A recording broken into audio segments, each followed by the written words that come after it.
Vice Mayor, I think you, there we go. You saying I'm making too much noise, Madam Mayor? I was just trying to figure out where I was hearing those wind chimes, and I figure it must be you. No, it's not here. Oh. This is where I have fun saying, what wind chimes, Madam Mayor?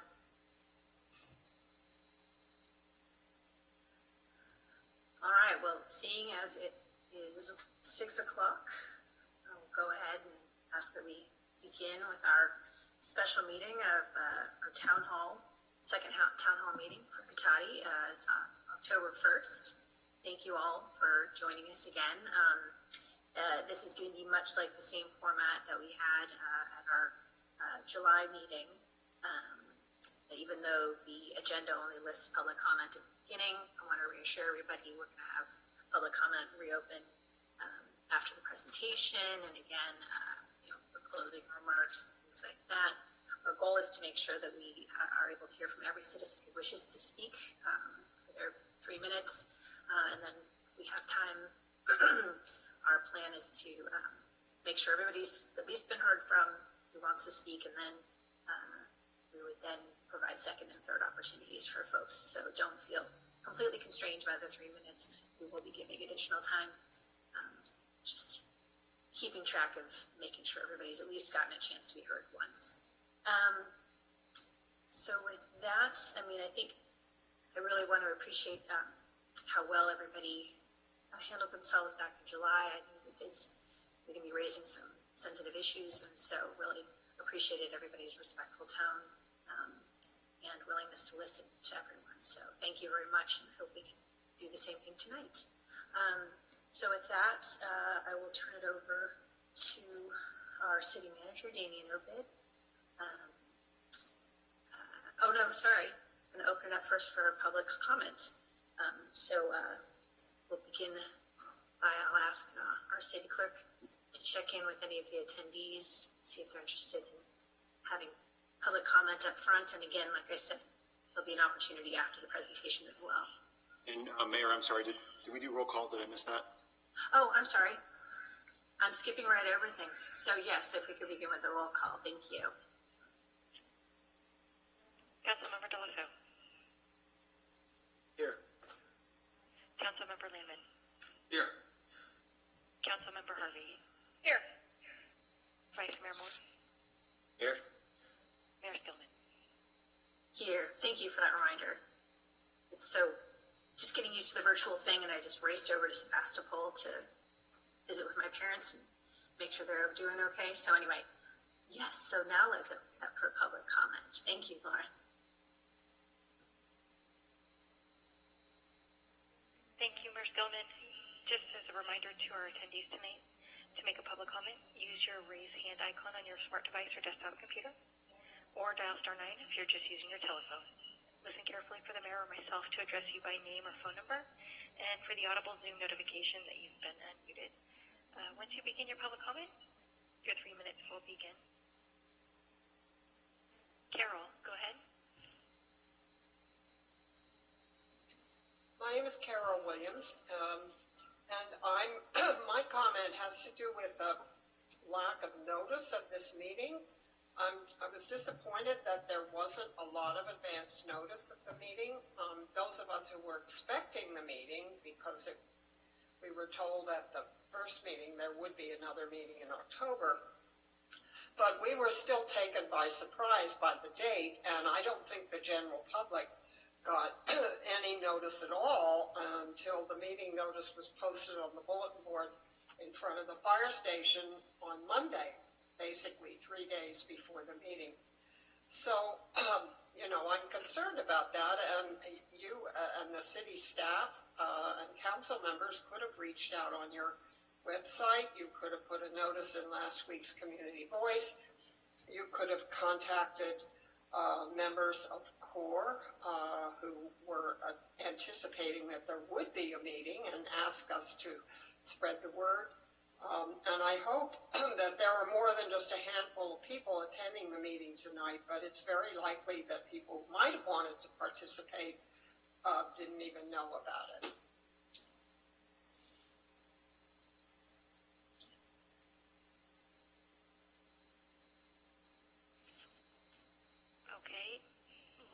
Marjorie Crump Shears. Please go ahead. Thank you. I'm Marjorie Shears. I live on Mattery Circle. I've lived in Cotati for 10 years, having moved here from Sebastopol and having lived there for 40 years. I want to piggyback on Carol Williams' comments. I'm also a member of CORE, and one of the major pushes from CORE to our city council and our police chief is the involvement of the community in our city government, and the lack of, I'm looking for words, the lack of time given to advertising this meeting makes me wonder who you wanted to be here. Is it just CORE, or are you really wanting the public, the greater public of our community in Cotati to participate in town halls? And if that's the case, it is vitally important that meetings be not only published on certain social media,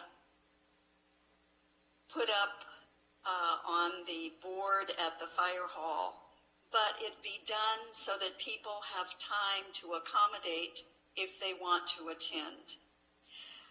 I ask two questions. One, I don't know what the goal of this meeting is. I suspect in the agenda area of next steps, perhaps, and hopefully together, we will be talking about what those are.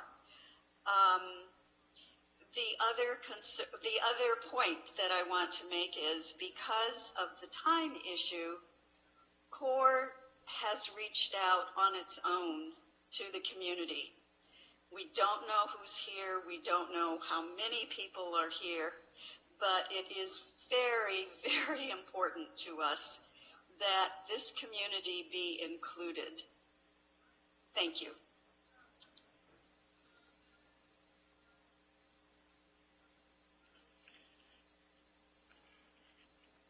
Adrienne Lobby, go ahead.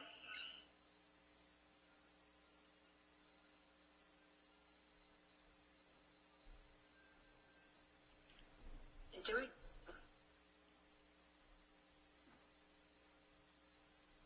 we know who may have Star Wars going on in the background? Sorry.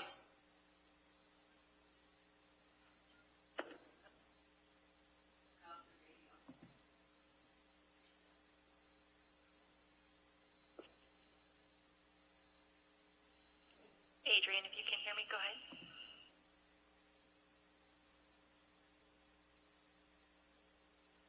Thank you. I finally got the unmute button. If you could give me just a second to pull up my remarks.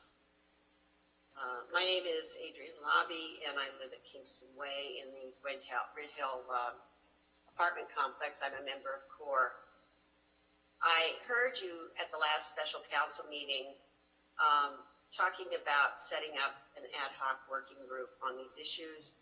And in the last council meeting, there was a lot of back and forth about when will you do it? Should it be part of this meeting? Could it be not? So I'm thinking we need to think about this at the beginning of the meeting. On July 22nd, each of you said that you were interested in learning more about the 5 areas that CORE brought to you. Those areas were a faster exchange of tabulation of demographic information on police encounters, ongoing citizen oversight of the police, a formal poll of community racism and police encounters, alternative 911 response with trained medical and social work crisis team members who would respond without the police to nonviolent calls, and finally an ad hoc working group to try to implement some of these proposals. Now, we all know that it takes more than 3 minutes to present the complexities of ideas like these. And with one exception, the poll of the residents, we have not had requests from any of you or briefings, or we have not been given a venue where we can delve into these proposals. Even tonight, we're again limited to 3 minutes. We're college and high school teachers, researchers, academics, people with experience living in Black and brown bodies. Some of us have followed these issues in detail for 7 years since the death of Andy Lopez. We're responsible people. We have worked hard to reassure you and Manager Obid that we do not come with dogmatic positions. We have strong opinions. We're looking for opportunities to test and improve our thoughts with those of other residents and members of this staff and council. We want to work with you to figure out how these broad stroke proposals can or cannot work in our small city. And we want to start this ad hoc committee so we can start to move forward. We all want to think there's no problem in Cotati. That when we say charming, we aren't talking about a predominantly white town that doesn't care about its Black and brown residents. But time's wasting. We've had 2 months with no change. It takes only 4 seconds to kill someone. I, for one, do not want to understand our mistakes in our system because of media and courtroom attention after one of my neighbors has died. Please put the creation of an ad hoc committee on the next agenda for the City Council, and all of you sign up to serve on it. Thank you very much.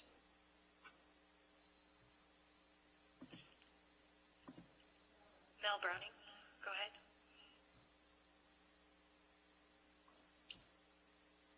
Can you hear me? Yes, go ahead. Okay. Yeah, I really wanted to express my disappointment with how little notice was given for this meeting. I know that a lot of community members have asked to have this meeting and to have it sooner rather than later. And there's a difference between having it quickly but not giving any advance notice and not. So I'm wondering what type of participation you could hope for with such little notice. For me, it starts to kind of ring hollow that you actually want to really address these issues if we're not really engaging our community by making sure that they are aware of meetings like this happening in their community. There's a difference between doing things in name only and actually being committed to involving the community in the process to address concerns about policing. So I guess one of my major concerns is how things are happening in these conversations. And I think that speaks to concerns around the possibilities of moving forward unless we can actually engage the community and actually do these steps together versus having a meeting, not giving very much notice, and then, people don't show up, and then I guess, okay, people don't have a concern, so then we don't really have to do much about it. That's just really, it's upsetting, and I really just wanted to express my concern about that. And I'm really, really hoping to see something change in terms of how these things are set up, so that really the voices of community members can be involved, not only in telling you in 3 minutes what their concerns are, but engaging with the council and with the city in actually coming up with good solutions. So that's my comment for today. Thank you.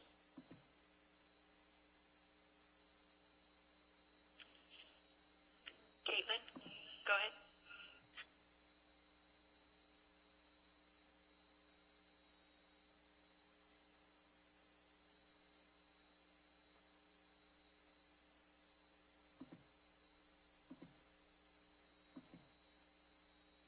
I think she's muted.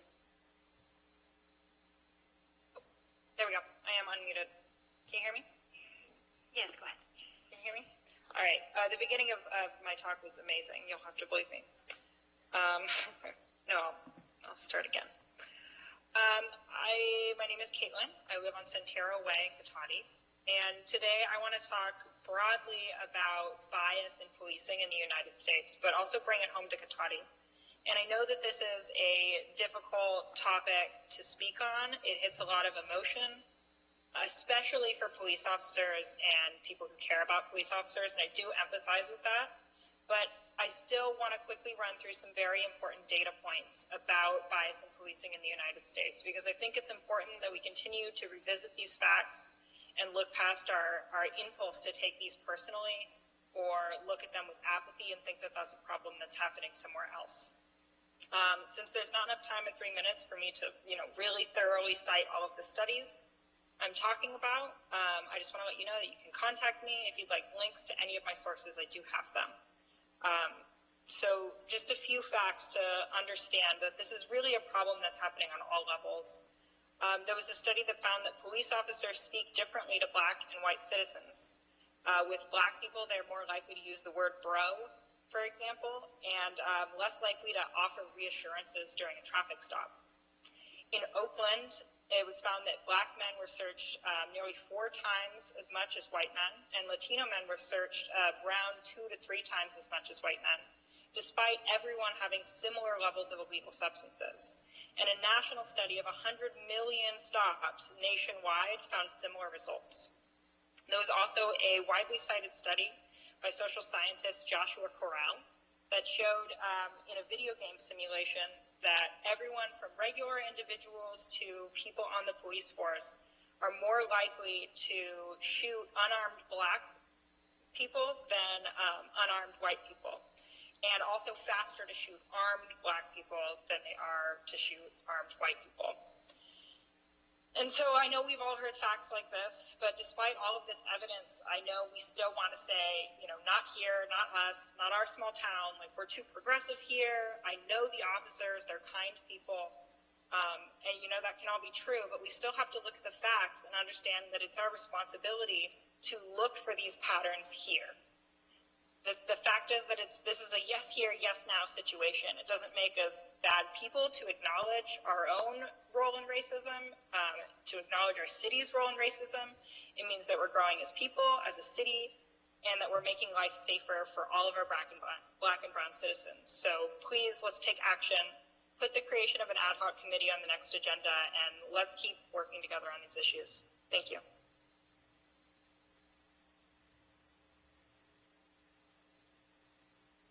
Jenny Blaker.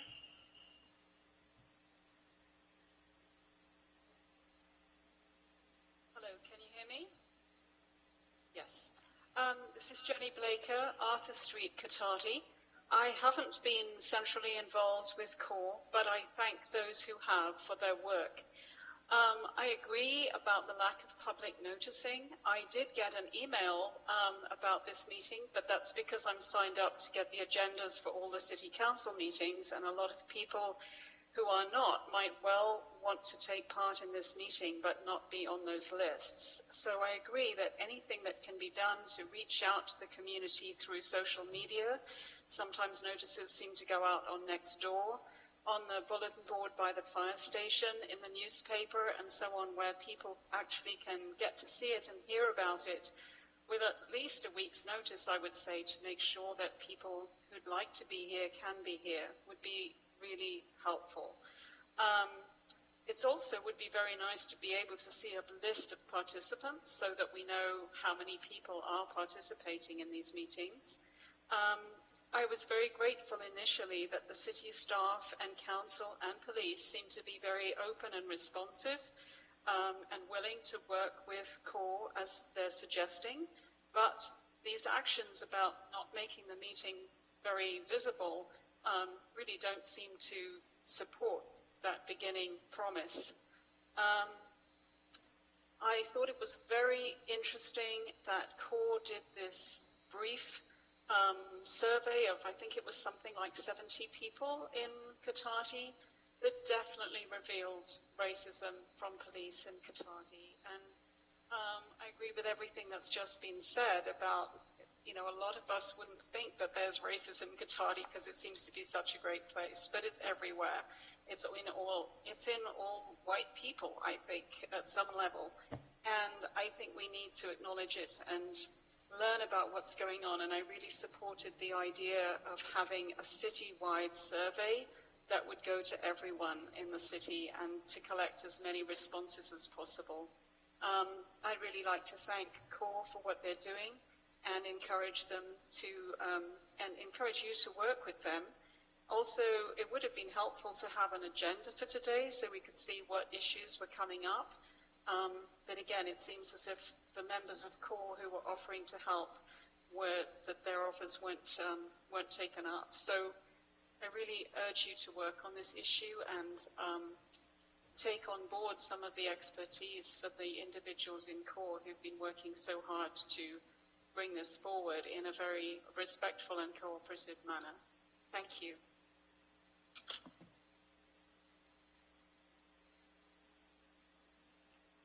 Meredith Wiseman, please go ahead.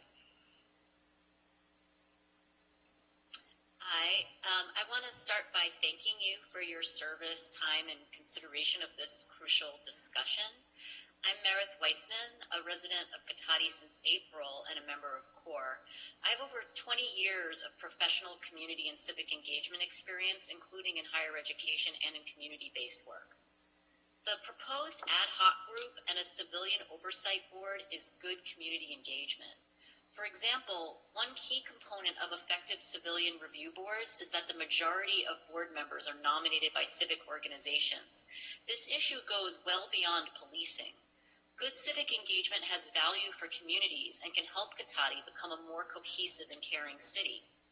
Good civic engagement improves governance by increasing democratic legitimacy for institutions because of close links with residents, improving reputations for public bodies, increasing opportunities for active citizenship, and providing greater accountability of public bodies because of more effective information dissemination and better dialogue. Good civic engagement leads to greater social cohesion. It brings diverse and sometimes hostile communities together. It brings harder to reach groups into discussions. It builds relationships within and between different communities and social groups. It strengthens and creates new networks that enable different interests to work together as a result of building more positive relationships based on a better knowledge of each other. And it also increases equality of access to policy decision-making processes. Good civic engagement reduces conflict between different parties and increases trust through better communications. It enables people to share in the responsibility for improving their own quality of life. This leads to improved quality of services, projects, and programs, including ensuring public service investment is based more on people's express needs, reducing management and maintenance costs by reducing vandalism and misuse as a result of engendering a sense of ownership. Cotati can greatly benefit from good civic engagement in the forms of the ad hoc working group and civilian oversight board. But in order to gain all these benefits, the ad hoc group and civilian oversight must be authentic and empowered. This is why we recommend that the majority of civilian oversight board members be nominated by civic organizations. Thank you.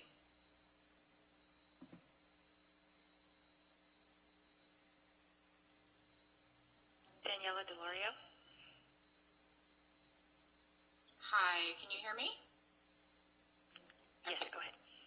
So my name is Daniela or Daniela.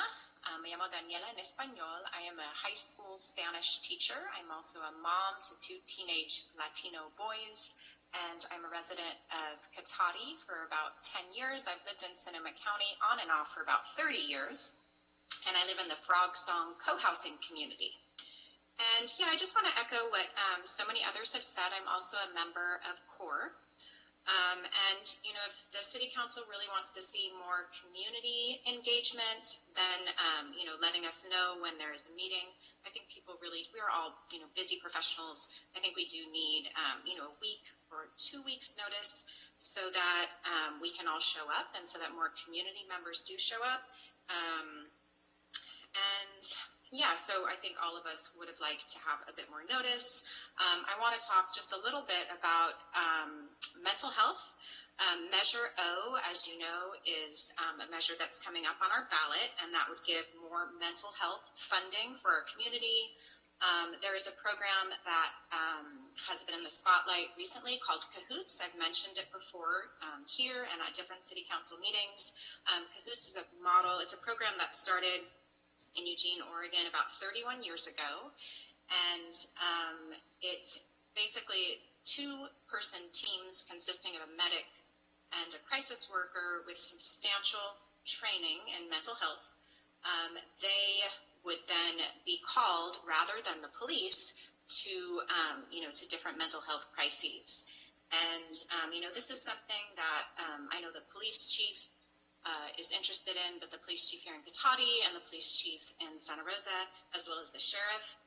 I know that the police really like the MST program that we have here, but it really isn't quite where the Cahoots model is. Cahoots staff, they're not law enforcement, and they are first responders, so 911 actually would call Cahoots directly instead of the police, so they can come, the mental health workers who are trained in de-escalation, they would come and be the first responders when there is a mental health issue. And I just want to share very quickly a study that was published in the American Journal of Preventative Medicine. And it actually, this is a study from November 2016. It estimated that between 20 and 50% of fatal encounters with law enforcement involved an individual with a mental illness. So the Cahoots model really demonstrates that these fatal encounters are not inevitable. And I know I've given this data before, but out of 24,000 Cahoots calls, police backup was actually only requested 150 times. So this is a program that really works, and I really hope that we could get more funding for MST, which is our program in Sonoma County, and so that we can change it and it could become more like a Cahoots model. And thank you. I know I went 3 seconds over, but thank you so much.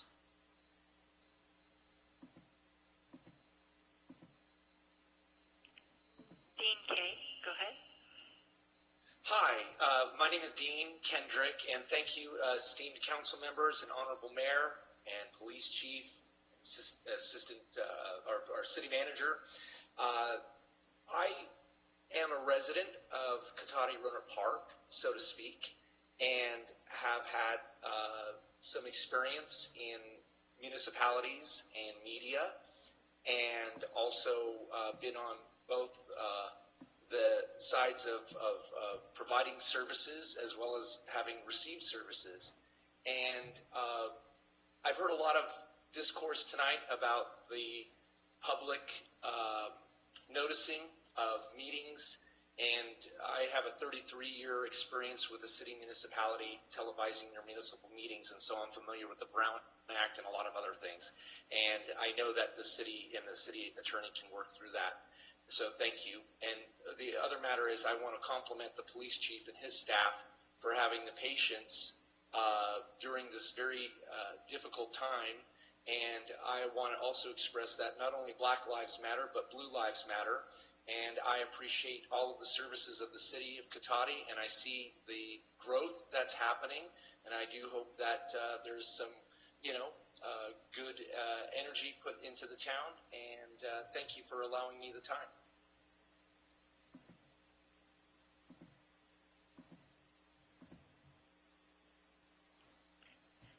Mayor Skillman, that is it for our public comment.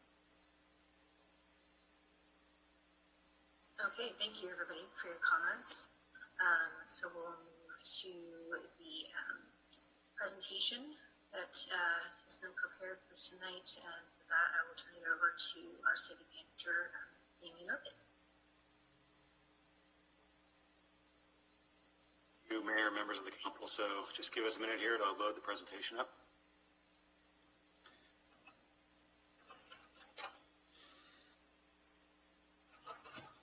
So, should get control here shortly.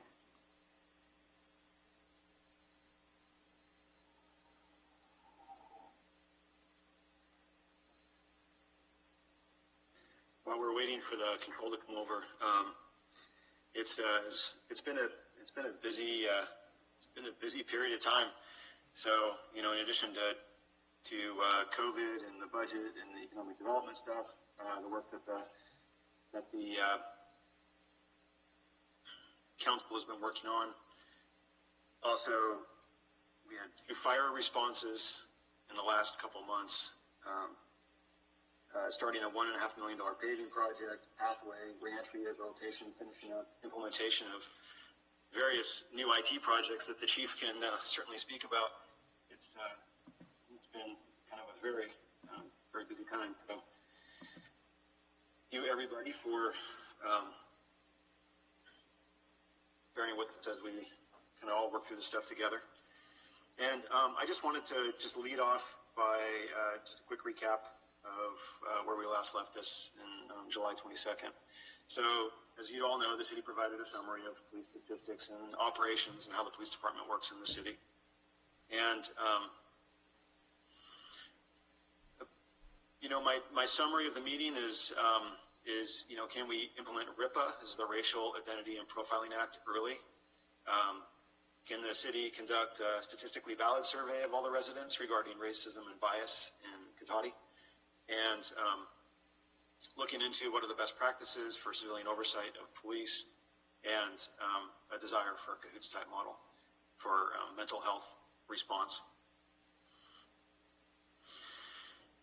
And so tonight we were just going to talk about what's happened since July 22nd. We've had, as we mentioned back in July 22nd, Lexipol is our policy manual, and it's literally constantly changing. And so we have new policies that have been implemented since July 22nd, additional training that we'll talk about, some updates on the MST program that we'll talk about, a little more information about where we are with RIPA, the request for an early implementation on RIPA, and update on where we are with the community survey, some discussion of oversight models, and then some recommendations and then next steps. So with that, I'll introduce Michael Parrish, the Chief of Police, and he will take it from here. So before you start, am I loud and clear? You are. All right, good. City Manager, I'm going to have you, since you've got control of the slides already, I'll just have you move the slides for me. Sounds good. Yep. All right. Well, good evening, everybody, and welcome to our town hall meeting.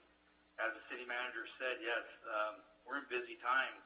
We had Cotati police officers doing evacuation Monday night up on Highway 12 at Tubbs.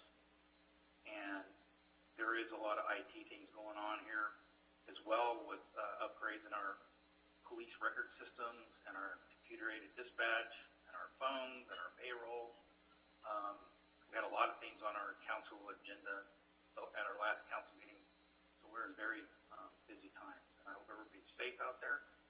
And so thank you for attending. So I spoke last time about some recent state legislation.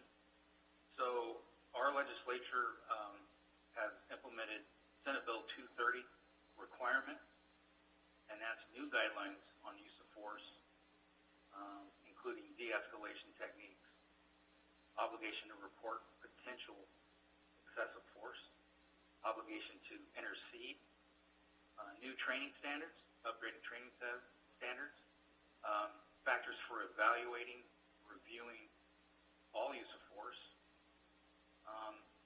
and our use of force policy has to be available to the public.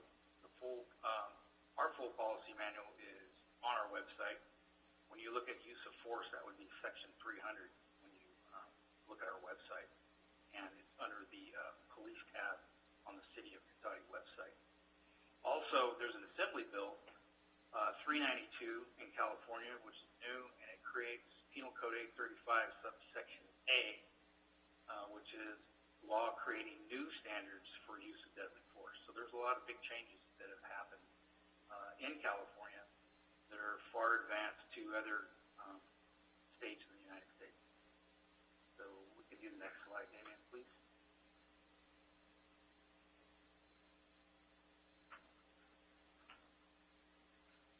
So as I spoke last time, you'll remember that we use Lexipol as our policy manual. This is used throughout California and other states, not only for law enforcement, but for fire as well, and even corrections. And our Lexipol policy manual would be very expensive for the city. However, it's provided by the Redwood Empire Municipal Insurance Fund, which is a joint powers authority that about 15 cities belong to. So it's basically an insurance pool that provides this manual. So this manual is always evolving. It's continually updated. updated by experts in the field to be compliant with all new state and federal laws, as well as any relevant case law and best practices that develop. And as you know, case law changes all the time. So this is a highly active field of law. Keeps attorneys busy. We use best practices,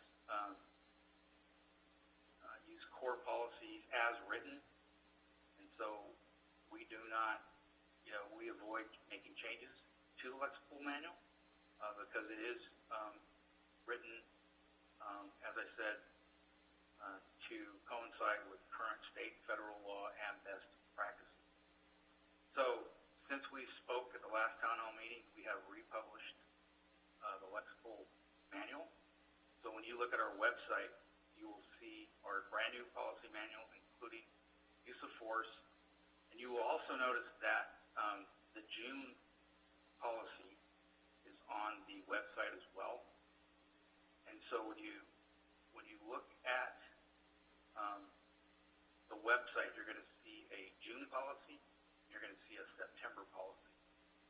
I left the June policy up there so that when you look at use of force policies or other policies, you can compare, contrast that for yourself, so you can have a better understanding of what's changed and what's been added since we last spoke. So we can go to the next slide, please, Damien. So here's a lot of the changes, and this is specifically, the manual has 10 chapters and it's 700 pages. So it's extensive, there's a lot here. So what I'm going to speak to is use of force, that policy. Again, that's section 300. If you see something in bold, that's going to be new. But even the rest that's not in bold has been changed.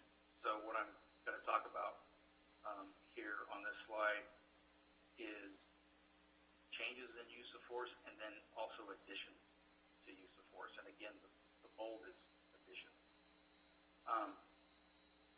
So on the first bullet point, the use of force, purpose, and scope, basically the change is it calls out that all use of force needs to be documented and reviewed. When I say documented and reviewed, that means a police report is generated, and in a review, what happens with the review is the sergeants are noticed that force was used, and the sergeants then review the police report, and they also review the body camera. There's a form associated with that they fill out, and they give their opinion of whether or not use of force was appropriately used, and then that goes to the lieutenant for further review. Ultimately, the lieutenant can agree or disagree that the use of force was appropriate. If there's a disagreement, the lieutenant will come to me and we will review that for a potential administrative review, also known as a internal affairs investigation, if we deem that appropriate. And use of force could be even not an arrest.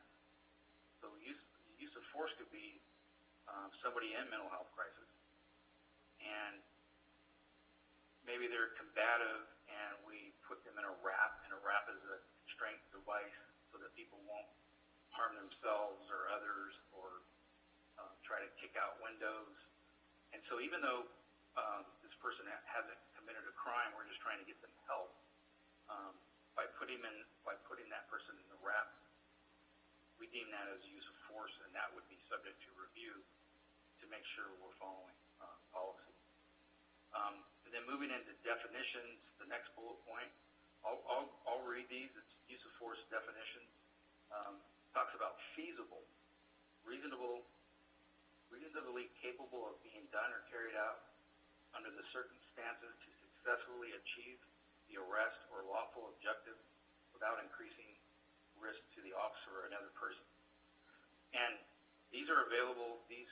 I'm reading you what was provided on the the webpage for tonight's meeting, so you can look along at that as well. There's a definition of serious bodily injury, which includes impairment of physical condition, including but not limited to the following: loss of consciousness, concussion, bone fracture, protracted loss or impairment of function of any bodily member or organ, a wound requiring extensive suturing, and serious disfigurement. That falls under Penal Code 835A, which is one of those, which is the assembly bill that I just spoke of. Duty to intercede. There's some changes on that. A big change is the policy manual used to say that if an officer observes another officer using excessive force or using more force that's necessary to effect a legal arrest, that they have a duty to intercede with that officer. So there's some verbiage changes on that. It says when they observe another law enforcement officer or any employee using force which is clearly beyond that which is necessary as determined by an objectively reasonable officer under the circumstances shall, when in position to do so, intercede to prevent the use of unreasonable force. So you'll see the difference between officer and law enforcement officer. I believe that Lexical changed that because, for example, a deputy sheriff is not an officer technically. They're a deputy sheriff, different terminology. So I believe this has changed so that it covers that any sworn officer witness using excessive force, there's a duty to intervene and intercede that excessive use of force. This is new, so this is added, and this is from, again, the legislature and the Senate bill I spoke of. So in bold, what's new is fair and unbiased use of force. So I will read that verbatim. Officers are expected to carry out their duties, including the use of force, in a manner that is fair and unbiased. Duty to report excessive force. So there's always been that duty, but they've combined these two words, duty and excessive force. So that's a big change. And so, again, I'll read that verbatim. Any officer who observes a law enforcement officer or an employee use force that potentially exceeds what the officer believes to necessary effect the arrest shall promptly report these observations to a supervisor as soon as feasible.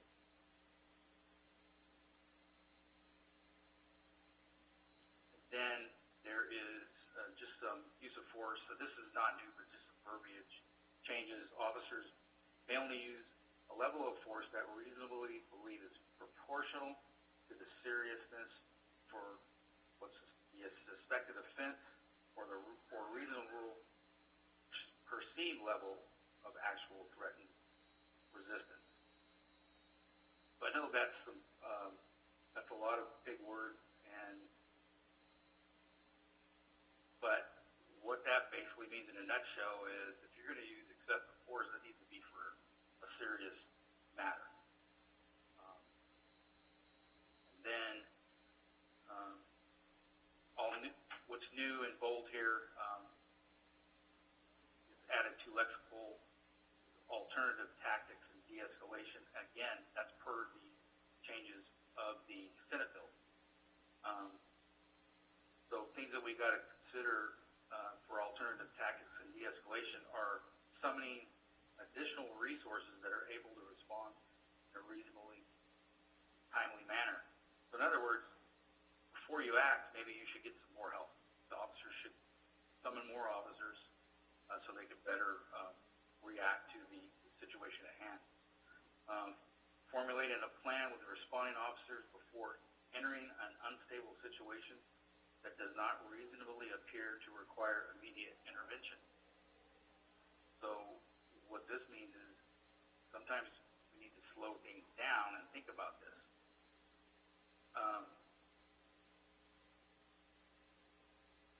Then, so deadly force application, again, not new, but just some verbiage changes on that. Last time I talked about shooting or at or from moving vehicles, so this is generally discouraged by Lexipol. In order for an officer to do that, shoot at a moving vehicle or from a moving vehicle, this vehicle or this person needs to pose an immediate threat to public safety for us to do that.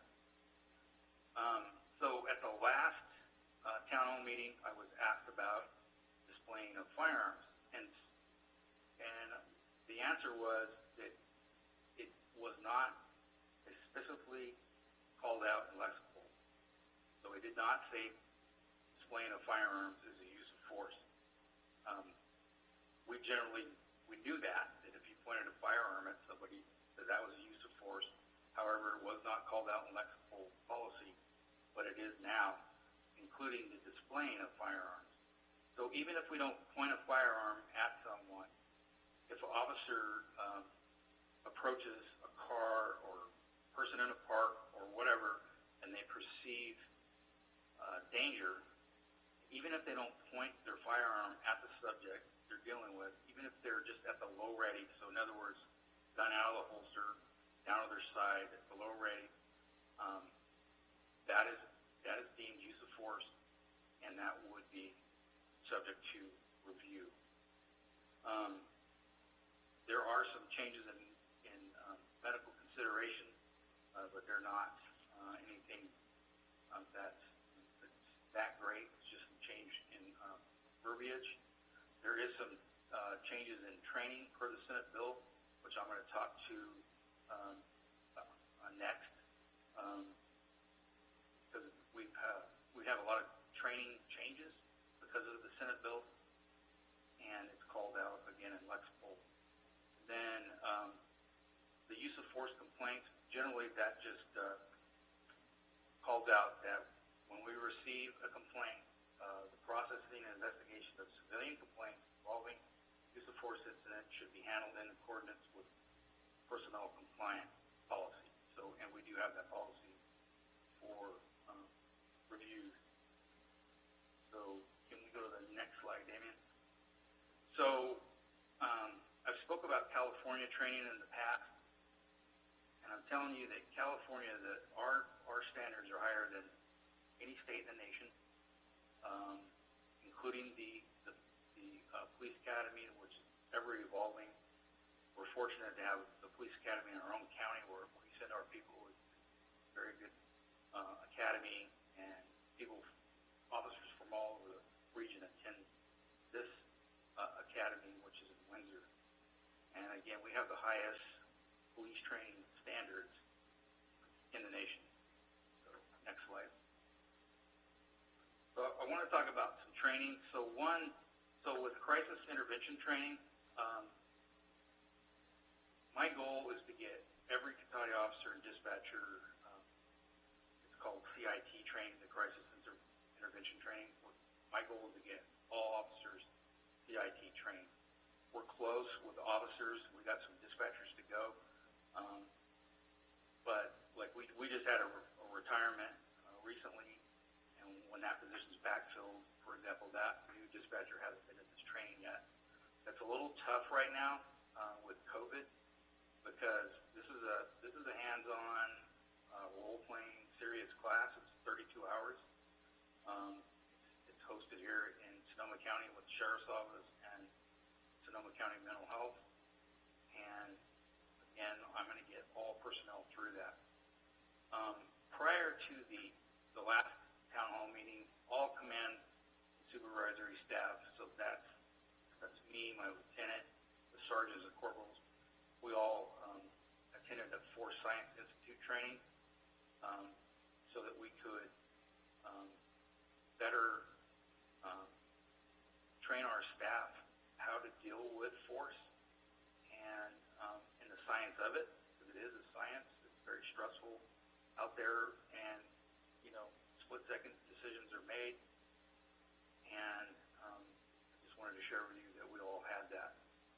Now, since we met last time, these three bullets, these trainings here, this is what we have done since our last meeting. So every officer, sergeant, corporal, since the last town hall meeting have received bias and racial profiling training. And that's what the Senate bill intended. And so I want to read you a description of that. So the goal of this training program is to provide law enforcement with an understanding of historical context and how they affect law enforcement's ability to serve. This training reviews history as it relates to racial bias and community perception, reviews potential ways biases may affect decision-making, reveals how bias and profiling impact the profession and influences public perception, identifies various communities, perspectives, and concerns, and reflects on diversity within law enforcement agencies.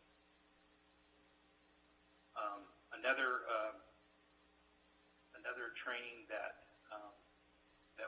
we've added, and so we're lucky. Again, I said that the police academy is in our county, so they have a use of force or no use of force simulator, and so this is a video simulator, and it's hands-on video trained simulation that allows users to experience the split-second decision-making of when force should be used or not used, and opportunities to identify themselves as peace officers, and opportunities to de-escalate the situation.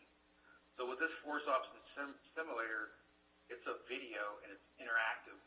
And so when officers go into the room and they advance the video screen, they are introduced to some scenario that's high stress, and they got to start making those decisions. And it's interactive, so we're training our officers to make sure they identify themselves as peace officers and that they go into de-escalation tactics. And if they do, the person running the simulator is going to be more kind to them because they've de-escalated the situation. If they're not doing a good job, the scenario can change where force is used. So what we're trying to do is condition our officers to identify themselves, use de-escalation tactics, and try to de-escalate the situation and not use force. So this happens, this simulation is used in the police academy. And then officers don't really use it unless we send them back per post standards for what we call perishable skills. So what I'm going to do is commit that our officers use this training or get trained twice a year instead of every few years. So I've committed to that. I have an MOU with the college to use the simulator whenever we want. We just have to schedule it ahead of time, and we'll be doing that. A lot of our officers, about half of them since we've met, have received de-escalation techniques per the Senate bill, and the other half will soon. So I'll have all the officers, sergeants, corporals through the de-escalation tactics by the end of October. And so what that training is, it updates participants on the use of force changes from the Senate bill, emphasizing de-escalation techniques, implicit bias, cultural awareness, and respecting the dignity and worth of life. This course is also designed to enhance officer response to persons with developmental and intellectual disabilities, mental illness, and other substance abuse. Through group learning activities, participants practice effective communication techniques to increase voluntary compliance, diffuse tense situations. Students participate in discussions, demonstrations, and role play during them. So, next slide, please, Dana.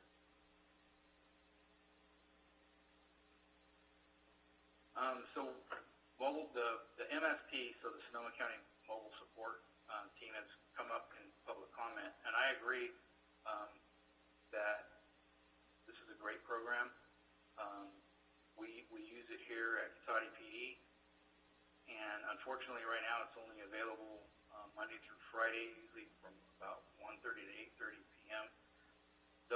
That time element seems to be the peak hours for people becoming or getting into a crisis, mental health crisis. And we do respond with MST workers, our officers do. They require that we go with them, and that's the mobile support team's decision. But we have a strong relationship with our police officers and these crisis intervention workers. It's working, and I would like to see the hours expanded and also the days expanded. So recently we know that the county added $5.5 million over 3 years to expand MST, and I guess they're using PG&E settlement funds for this. What that exactly looks like, how much that expands us here in Cotati, I'm not sure. But again, was previously mentioned in public comment, there is a ballot measure O in November. If that's passed, if that's approved, that would significantly fund MST, and hopefully that would provide expansion for the mobile support team hours. And that's something that I want.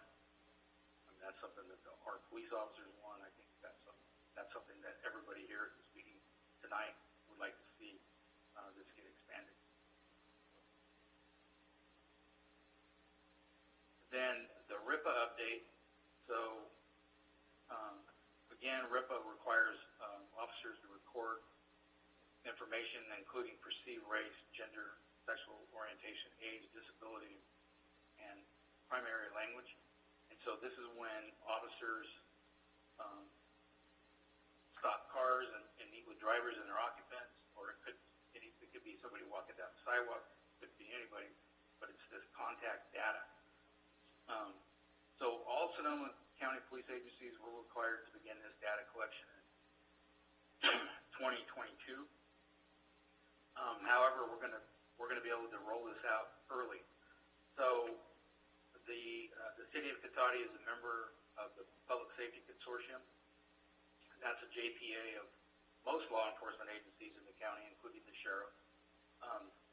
And because we have a shared computer-aided dispatch system, we are going to, our goal is going to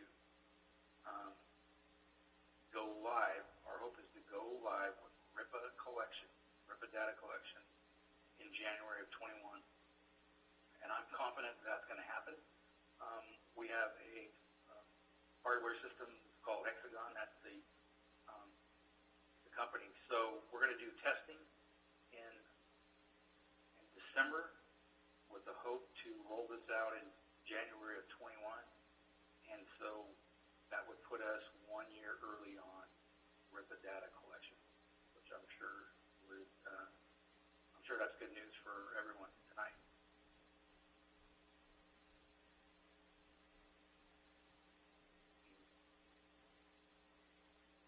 Then that's all I had tonight.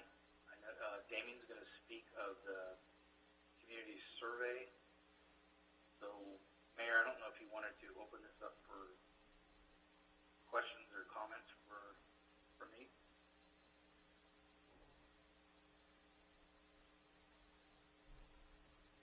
Well, when we were getting ready, we had just talked about possibly, opening public comments after the entire presentation, but I'll defer to City Manager Obid if you think you might want to stop here and just focus on the police side of things and then focus on the community side of things. What's your preference?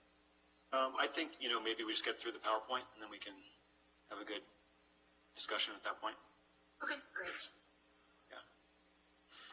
Wonderful. Okay, so the community survey, this was another one of the topics that was discussed in July. And really just working with community members to conduct a statistically valid community survey. And really the points of that are to understand racial bias in our community, understand positive or negative experiences with the Cotati Police Department, or really the city in general, conducted bilingually so that we can target groups of residents that may not speak English or be fluent in English. And we're trying to get all that together and get it done and results back before the end of the calendar year. So that's our goal. Okay, so oversight. So we spent quite a bit of time looking into different oversight models around the state and what they look like and if there's any commonality to them. And I will say that certainly the most common civilian oversight for cities is the city council, city manager model. That's roughly 96% of the cities in the state, plus or minus a couple, but that's basically the rough percentage. And then in terms of best practices with respect to cities that had appointed or contract oversight models, so there's some oversight cities that have appointed citizen committees and others that have just a contracted consultant essentially that acts in that role. And what it works out to is out of the 482 cities, about 20 cities have some form of formal kind of appointed or contract oversight. And that's and there's no single best practice really in that group of 20. The last 20 years or so, it seems like if you were to roughly group these types of oversight functions together, then the auditor monitor is the most common model among the newly formed, as in the past 20 plus years.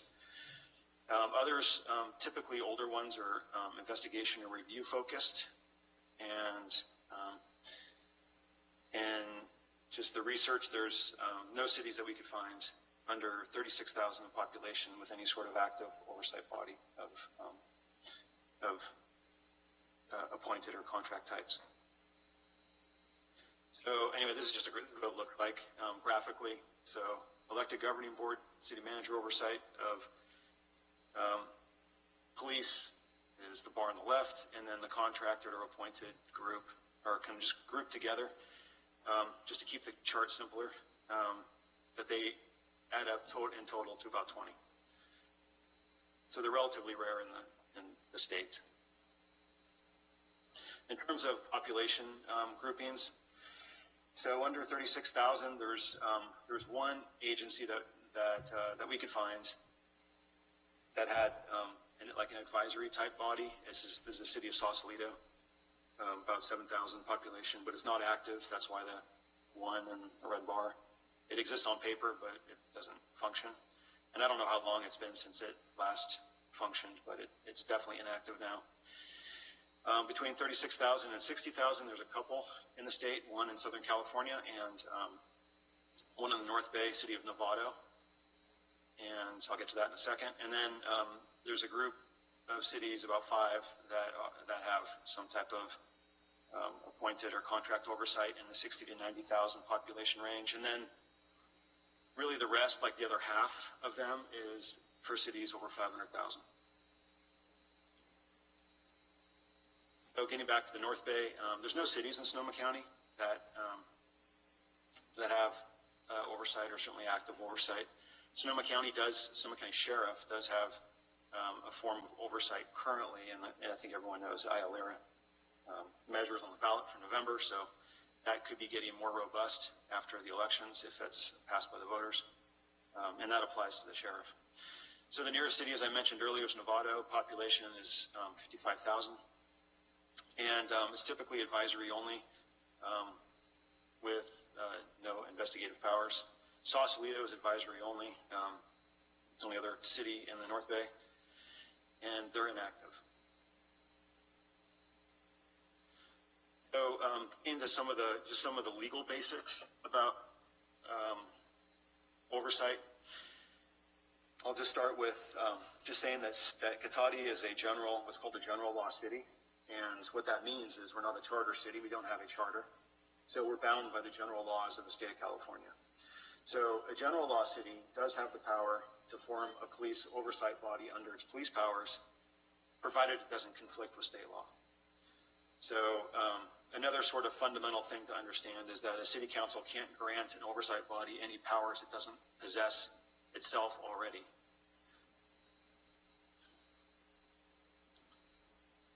And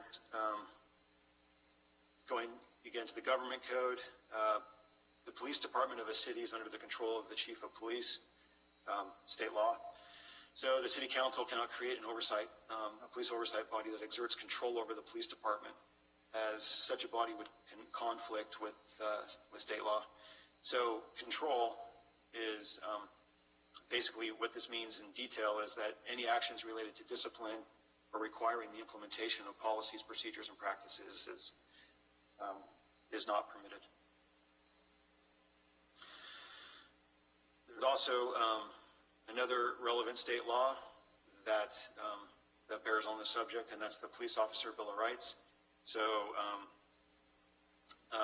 police records are confidential and can't be disclosed with only a couple exceptions. And so the three exceptions listed below is like a criminal grand jury. So if there's a criminal trial going on, the grand jury can request to get access to confidential, like police personnel files. The district attorney, again, and typically in a criminal proceeding, can get access, and the state attorney general can get access. There are some exemptions in the public records law, more recently as of 2019, otherwise known as SB 1421. It did carve out some types of records that are available under certain circumstances. And then finally, there's a what's called a Pitchess motion, and that's just, if anyone's not familiar with that, probably most people aren't, because it's kind of a cul-de-sac of law that most people probably don't play in. But basically, what it is if there's a case, let's say someone gets arrested, and they're trying to defend, the plaintiff's attorney is defending the person, and they think that maybe the police officer that arrested their client is dishonest or has some issues in their personnel record that would potentially exonerate their client. So they can file what's called a Pitchess motion with the court, and then what happens is the police agency delivers the personnel records to the judge. The judge looks at it by him or herself in closed doors and determines if there's anything in the personnel file that would apply to the case. And if there is, then that could be disclosed with the case. If there's not, then the records are returned, and they're not viewed by either attorney or the public. So that's it's really looking for what they call a Brady issue with a police officer. In other words, someone that's been someone in their career has been found to be dishonest or that type of thing, and that's in their personnel file. So the one thing with the oversight bodies statewide is they are primarily advisory only. Some of them do have investigatory functions, and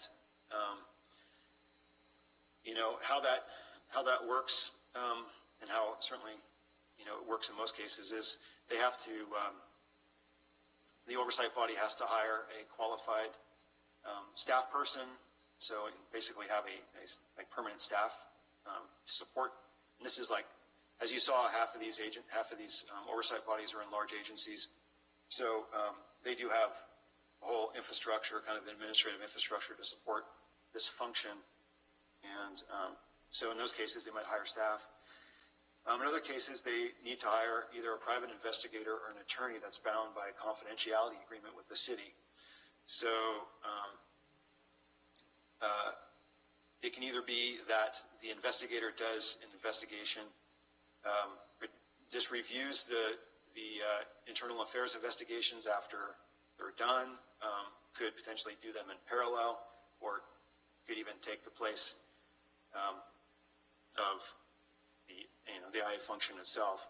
But the investigation then would be any sort of presentation of that information to an oversight body or the general public does not contain confidential information. So the oversight bodies themselves don't have any access to confidential information. It's just the contractor that they would hire that has a confidentiality agreement that would potentially have access. And so, like I said, the body itself has no access to this information.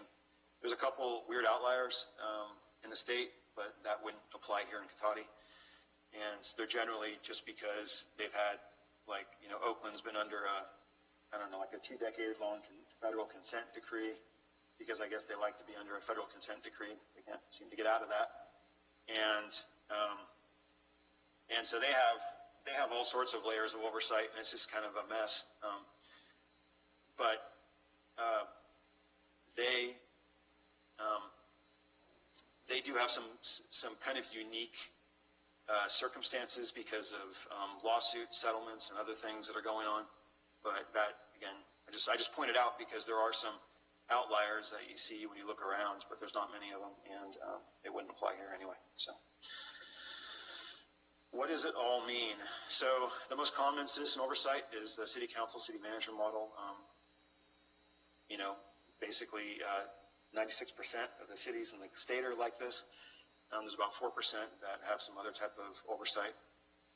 In our research, we're not aware of any small cities under 36,000 in population that have an active oversight body. The city council can't delegate any authority it doesn't already have. An oversight body could have advisory ability, but no access to confidential information. They could have investigatory abilities, but must have qualified staff or hire an investigator to do the work. And again, have no access to confidential information. Themselves, the body, the board members, and then they can only provide recommendations because, as you recall earlier, they can't enforce anything. They only can provide recommendations. So I'll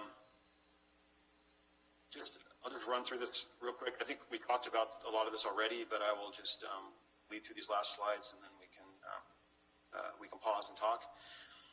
But we are committed, as the chief said, to implementing RIPA early. Under state law, all agencies in Sonoma County, all public safety agencies are required to implement in 2022, but we're pushing with other consortium members that we're in a JPA with to implement early. So we're going to be testing in 2020, December 2020, and if everything goes well, we'll be able to turn it live in 2021. And that's going to be, I think that's going to be a huge improvement in terms of understanding the data, because right now we just simply don't have that kind of information. And, you know, it'll, not only for us, but for all the Sonoma County agencies that are in this, in the consortium, we're all going to have the benefit of that data a year after January when the first year closes. And I just will point out, because the way the way RIPA implements is they have what they call 4 waves, and Cotati and all the other cities in Sonoma County are in the 4th wave. The first 3 waves are something like 20 police agencies. And so there were other like 400, well, it's a little more than that, but the other like 400-ish police agencies, which is by far the vast majority of police agencies in the state, aren't going to be implementing until 2022. So if we are able to move forward like we're planning to in 2021, then we're going to be definitely among the leaders implementing this statewide. We'll be hanging with like, you know, all the giant police agencies in the state of California. It'll be all the giant police agencies in Cotati.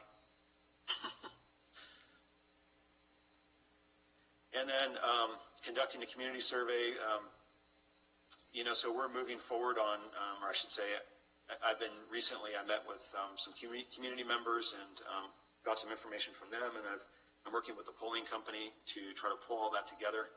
I mentioned the purpose of it. We are targeting survey results before the end of 2020. It will require a city commitment of approximately $25,000 to complete that survey. Commitment to supplemental training. So as the chief said, Cotati does currently train above post requirements, and there's additional training in process now that he described. I will say also the descriptions he read off are also posted on the meeting portal for this meeting if you're curious about rereading that. But those are the descriptions of those training courses. And the goal really is to, and the chief said this too, with any good training, really the best way to do it is to have more frequent, shorter trainings rather than super long every 5-year trainings. So that's definitely the goal that we've been talking about, is doing more regular touches so that it's just fresh with people and they and the training becomes habits, and that's what we want to get to. And then additional training, as we go through this, there could be additional training that comes up as just a good practice or something that we want to undertake, especially as, that, well, I'll move forward. It'll make more sense in a second. But we're also going to make sure that we're continuing our best practices. Lexipol, as you know, continually pushes new updates. You saw just the chief read through those updates, and that's just between July and now. That's 2 months worth of update changes. And it literally is very fluid and constantly changing to keep up with the latest laws and case law and best practices. One of the things that we found looking into this is that the RIPA board does actually publish recommendations annually as well. And the RIPA board itself is made up of experts sort of across the spectrum, from nonprofit to faith-based groups to public safety groups. And not all the recommendations would apply to an agency the size of Cotati, but there are certainly some things in there that are worth at least looking at each year and seeing if there's things that we can do in terms of practices to just be better at what we do. And then lastly, I think committing to periodic independent reviews of just policy compliance and certain event types. And this will require an annual budget appropriation to have an independent qualified reviewer, just to make sure, and this is really just about, we all hold ourselves accountable for just making sure that we're doing what we say we do. We have our policy manual published on the website. As the chief said, the entire 700-page thing is there. So that's what we hold ourselves to. And this is, I think, just a good practice just to make sure that we're, walking our talk and doing what we say we do. And certain event types, of course, we would commit to independent review of that too, which is the best practice. So the other kind of side of this coin is greater transparency, and we do have the neighborhood officer program, and that's a biannual meeting with small neighborhood groups from the 6 areas of Cotati, and this is really is a great opportunity to engage with the law enforcement officers and the neighborhoods, and really provide them meaningful feedback on whatever it is, just even if it's specific to the neighborhood or just maybe a more broad issue that we can take back and try to incorporate potentially in how we do things. And then also just engaging in regular informal community participation between the neighborhood officers and the neighborhoods that they patrol. We're also looking at, and just in the guise of, in the vein of transparency, really, we think it's important just to report out on what happens each year. And this is something the chief is committed to, and it's really just an annual process where we can summarize all the crime statistics, police statistics, training, commendations, complaints, sort of how those are resolved, summarize the RIPA data once we have that. We'll talk about any RIPA practices that we may want to implement, and then get community and council feedback. So in addition to the frequent touches in the neighborhood officer program, also having an annual opportunity for the community to learn what's going on in the police department over the past year. So kind of in summary, just we're looking at implementing RIPA early, conducting a community survey, continuing the supplemental training that's already underway, but looking for new ones that could enhance areas that we feel we need additional training in. Ensure continued best practices, greater transparency through public reporting and community meetings, those neighborhood meetings. And then, and just also with regard to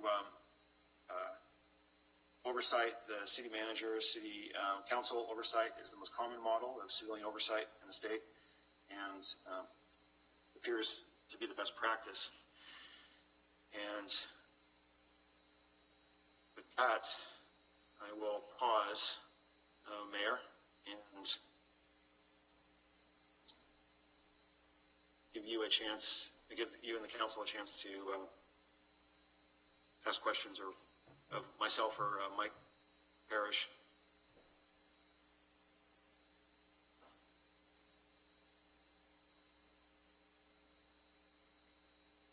Apologies, my battery just told me that it was going to shut me out of the meeting, so I will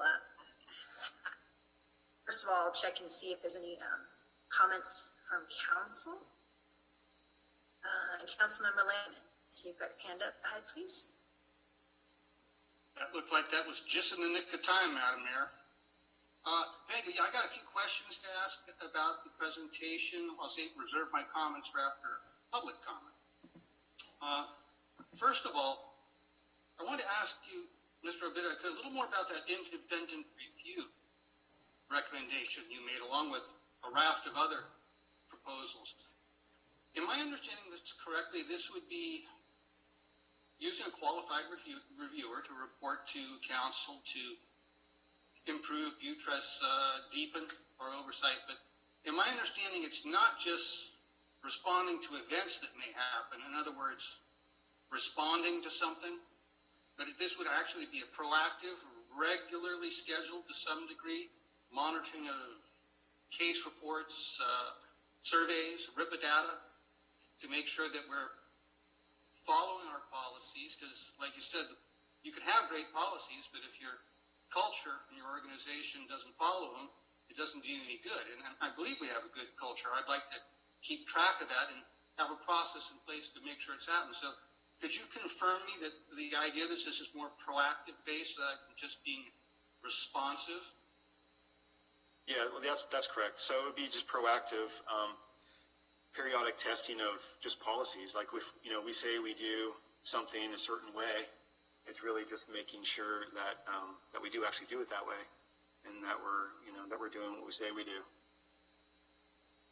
Yeah, well, good. That's what I would hope for. I have no problem, and I would expect from time to time, as always happens in any policing agency, there'll be something that pops up that we may wish to respond to and look into deeper too, and that wouldn't be unusual. But I like the primary idea of this actually being something to deepen oversight, because that was a goal I had.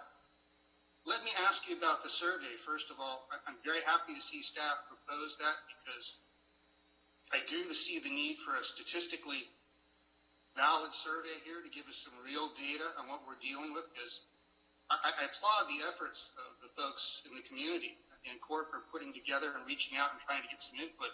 But I also know from years of experience that self-selecting surveys have a tendency often to distort. It was enough for me to be interested in spending the money and supporting spending the money to get something deeper. But I wanted to ask, would there be any problem with, as we begin to draw up questions for a survey, because obviously that's the most important part, is what you ask, not just asking it. Would there be any problem working with the community? Anybody interested? Certainly core members, who I imagine would be interested, to help put together that raft of questions before it comes to us for a final approval? No, that was the intent to work with them through that. Okay, good. That's helpful. I think there'd be some value in that, because that way it gives us a chance to match some of the data we previously received with what we might receive from this, which I think will be much larger and hopefully have a lot deeper outreach, particularly into our Latinx community. Last thing I wanted to ask you, kind of two related questions. So I understand we could, if we want to, create a separate citizens oversight committee, but that would require its own separate staff time, some amount of investigating actions, and depending on the amount of demand. I'm curious what the cost could be. As I look at this, the amount of staff time and investigation, would this not potentially be a rather significant cost? That's the first half of the question. And second, if we were to choose to do that and spend that additional staff time and money, because time is money, would that oversight be able to do anything that the existing elected civilian oversight, the city council, is able to do beyond what we're able to do? So in terms of cost, it would be a Brown Act body, so it does take a significant amount of staff time just to manage that. And certainly I would expect in the first several years, there'll be a significant amount of staff time just in educating everybody and bringing everyone up to speed. And then there's sort of a steady state amount of staff time into the future to manage that. And then if there is any sort of investigatory ability, that could be potentially, depending on the limits on that, that could be, anything from a moderate amount of money to a lot amount of money, to hire a contractor to do all that. And then on the, in terms of the scope, any sort of oversight body would have no, they couldn't do anything that the council can't already do. So in other words, the council could do all this already. Okay, that's what I took from your presentation. I just wanted to clarify and make sure I was receiving that correctly.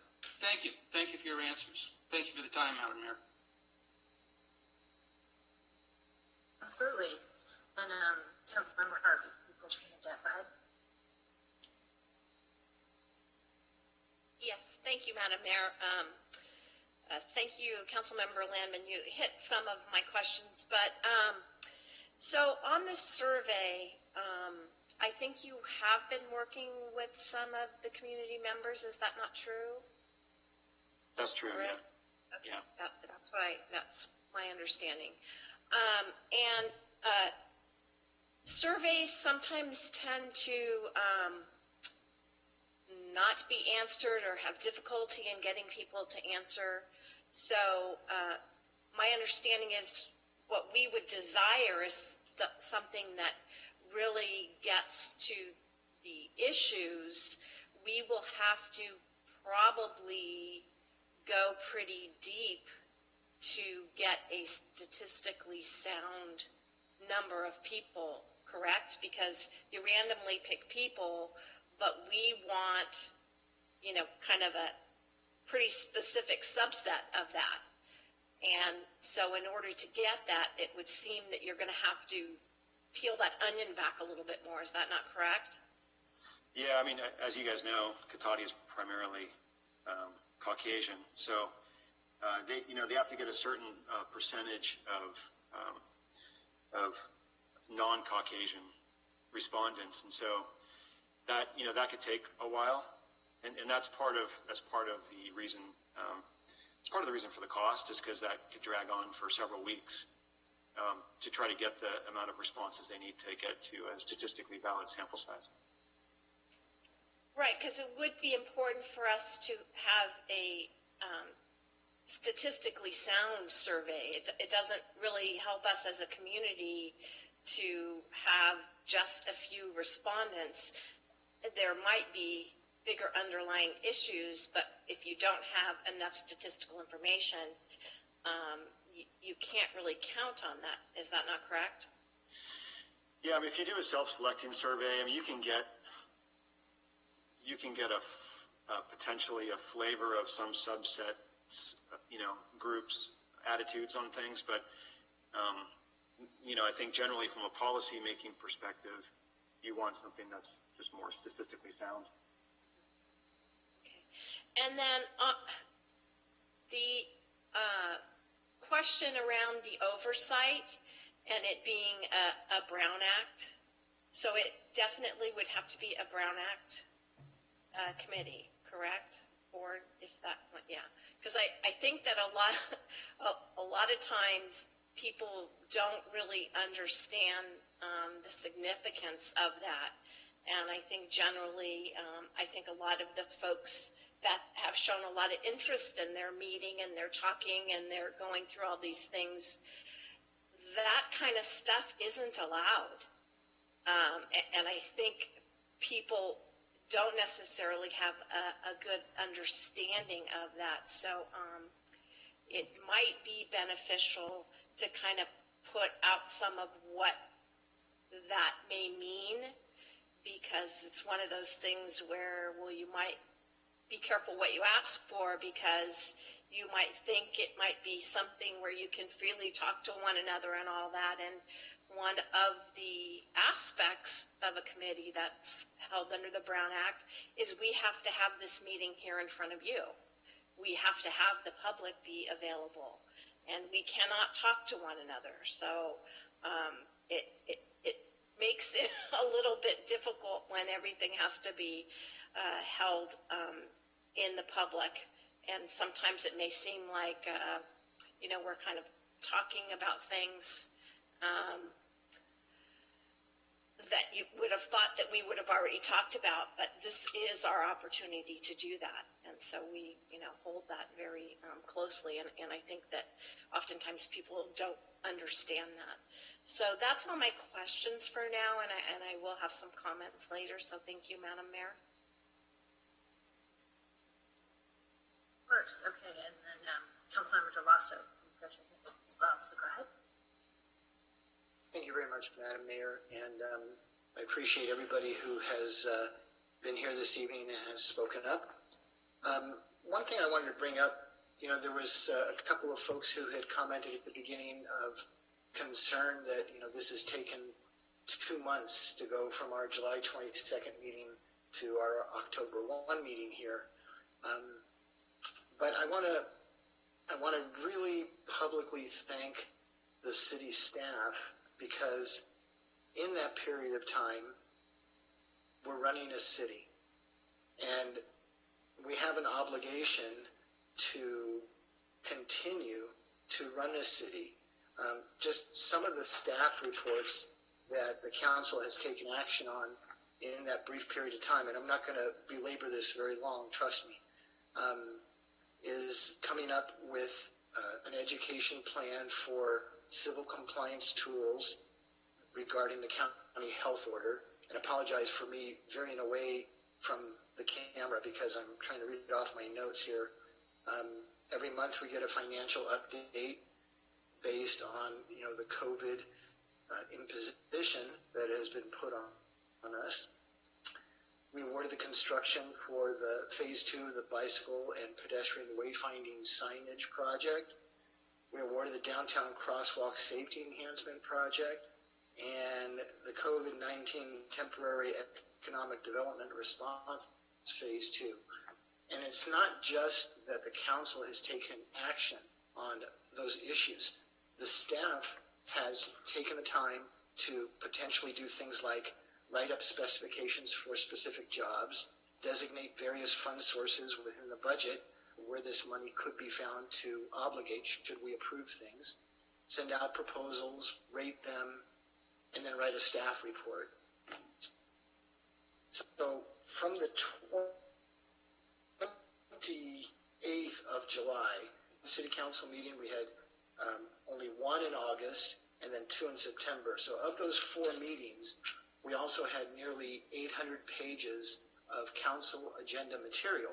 And those are pages that staff had to generate, reproduce, make public, and then certainly we had to consume and make decisions. So I understand there could be some level of frustration of why is this taking so long?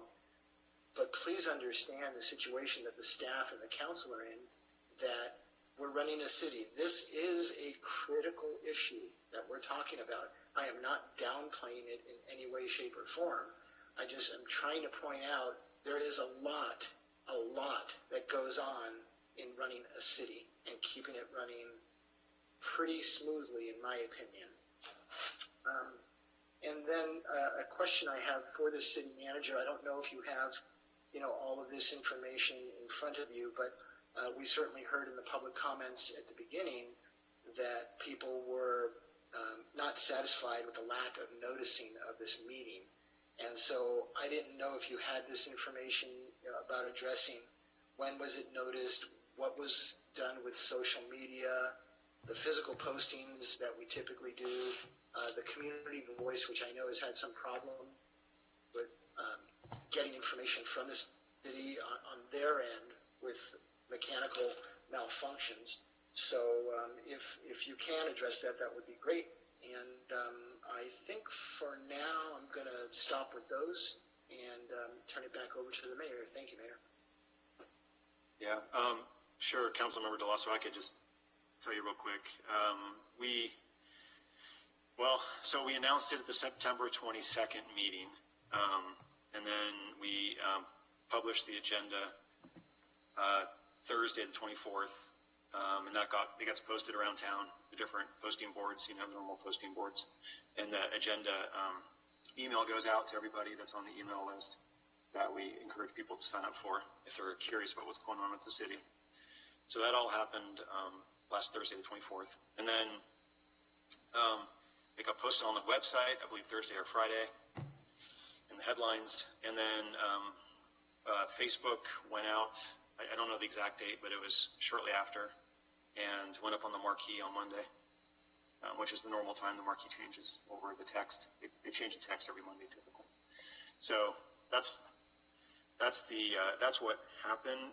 We tried to push it out specifically on the Thursday, like a whole week ahead of time, way ahead of the normal 72-hour requirement for a regular meeting. This is a special meeting, of course, so the Brown Act requirement is 24 hours, but that obviously is not adequate. And we didn't think that 72 hours, the normal city council, when you talk about 800 pages of material, you guys only got 72 hours for that. So we tried to be even more, give more time than that. So we pushed it out physically in the agenda a week ahead of time. Thank you. That's the timeline. Okay, thank you. And I'm not seeing any more hands going up for council members, so what I'll do is I'll open it back up to the attendees for public comments. See what else we've got going on. Okay, so Lauren, I'll turn it over to you. Thank you. Thank you, Mayor Skillman. Laura Sparks, go ahead. Thank you. Can you hear me? Yes, go ahead. Okay, great. First of all, I just want to say thank you so much to Chief Parrish and to Damien for sharing all that information. I was really, really pleased, really pleased to hear we're going to be doing RIPA data collection in 2021. That's awesome. I also really appreciate Chief Parrish posting both the two different policy manuals side by side so that we can look at the changes. I think that was really thoughtful and transparent. And I also really appreciate that the officers are now going to the use of force simulator training, which sounds fantastic. I have a lot of things that I want to say, and 3 minutes is very, very short, so I will just get as far as I can. Regarding the core group has been requesting an ad hoc committee and a working group, and I know there were a lot of questions at the last city council meeting about whether we needed that or what that would look like, or whether maybe we could decide by the end of this this meeting we're having right now on whether that was something we needed to look at or not, and how that would go forward. So I just wanted to give a few concrete examples of what that working group could do and what I see the scope of that being. Thank you for all the work you've done on the survey, and I'm really excited that that's going to go forward. And Damien has been really good about reaching out to people in CORE to get some input on that. However, we sort of, within our group, we're kind of playing a game of telephone, trying to get information to Damien in a timely manner. And it would just be so much easier if we had a formal way of being involved rather than Damien having to reach out specifically to a few individuals and try to get information that way. If there was a working group to deal with all of these issues that was comprised of people from the public and city council members, then we could have a discussion about the survey and really have a little more formalized way to give that feedback. Another example is there were a few ideas presented for ways that oversight could be done and ways that it's done in different places. If we had a working group, we could discuss those ideas. We could bring in not just people from CORE, because I don't think we're 100% representative of the spectrum of opinions that exist in Cotati, right? So we could bring in more people to really discuss what oversight in Cotati could look like.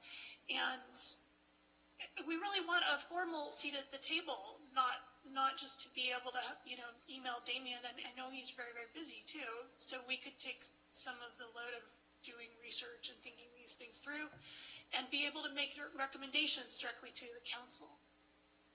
I'm out of time.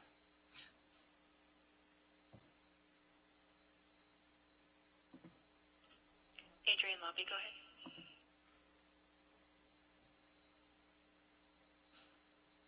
Thank you very much. Adrian Lobby from the Red Hill Apartment Complex. I also want to praise you for the implementation of RIPA early on. That's really cool. Work on the poll seems to be going well. I'm waiting to see the details, but that's good.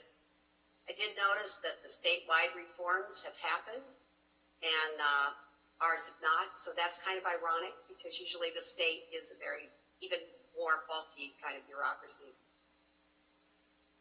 I want to address the notice issue.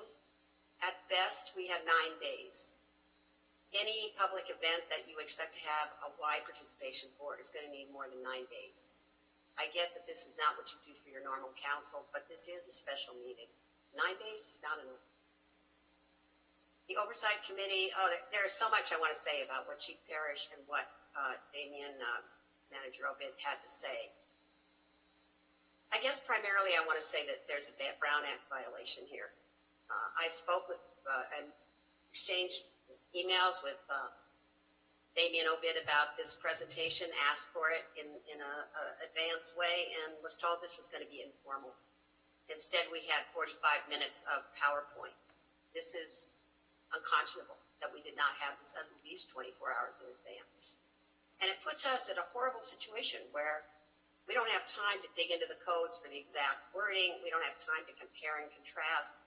We're just sitting here listening to what is being presented with the rest of you.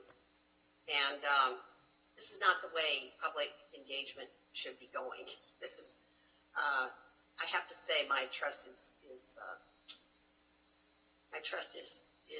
not very high right now, and I'm sorry about that.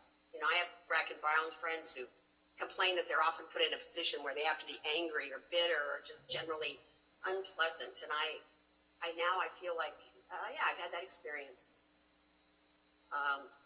Let me just say that a lot of civilian oversight, it's heavily criticized across the nation. And there are many, many people who are evaluating these things and say, no, none of that works. What is considered best practices doesn't work. We have to do it differently. In Sonoma County, we have a wonderful ability because of the Measure P, the IOLERA Reform Act. This will fix IOLERA, so it will be good and will be responsible. And I've done the research to see that Cotati can come under that umbrella, probably for a significantly reasonable amount of money.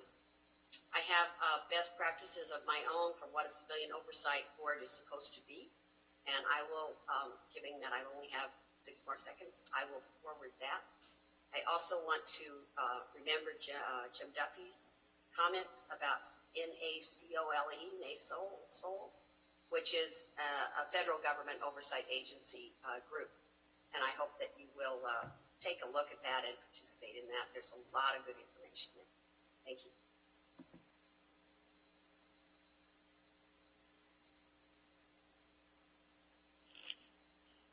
Marjorie Crumpshears, go ahead. Thank you. Thank you to Damien and to Chief Parrish for the time that you spent to give us information. Damien, it's clear that you are listening and hearing. My concern is I feel as if we're being educated with the notion that this is enough. And I don't feel good about that. Ms. Harvey, in your comments, I wonder if all of you know how hard we have worked to educate ourselves about what is out there, what is considered best practices. And there is nobody on this committee who would ever serve to support our city council and our police department without knowing what the rules are and being able to follow them. The bottom line is we are a group of actively 10 to 12 people with 20 on our roster. We have researched a lot, we have learned a lot, and we can support your efforts. We know that the work that you do pulls you in many different directions. We understand that. But we are a group of people that wants to support the work that you do because ultimately it will benefit all of the people in our community. Know that, understand that, include us, please, in some way. Brown Act, fine. We will follow that. I have a question. How is the police department doing in terms of its outreach to involve the community? I went to meet with my 2 officers, and I was the only person there. And I asked how many other people were there in other areas. I'm curious, sincerely curious. How did that go? I think it's a great idea, but how did it go? These are the kinds of things that we also are looking at. Thank you.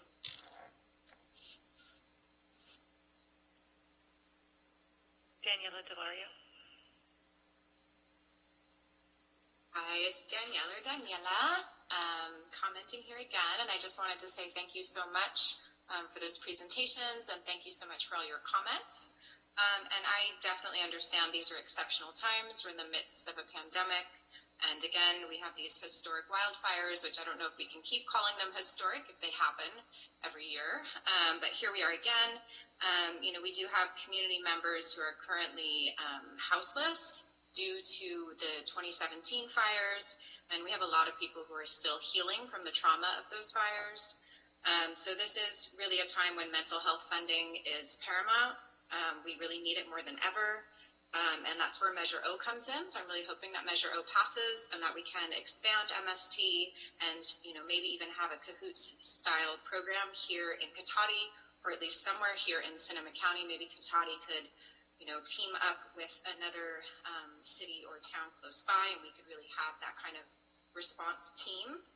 And I'm also really pleased to hear of the changes to police policy, specifically that an officer now has to intervene when they witness excessive use of force.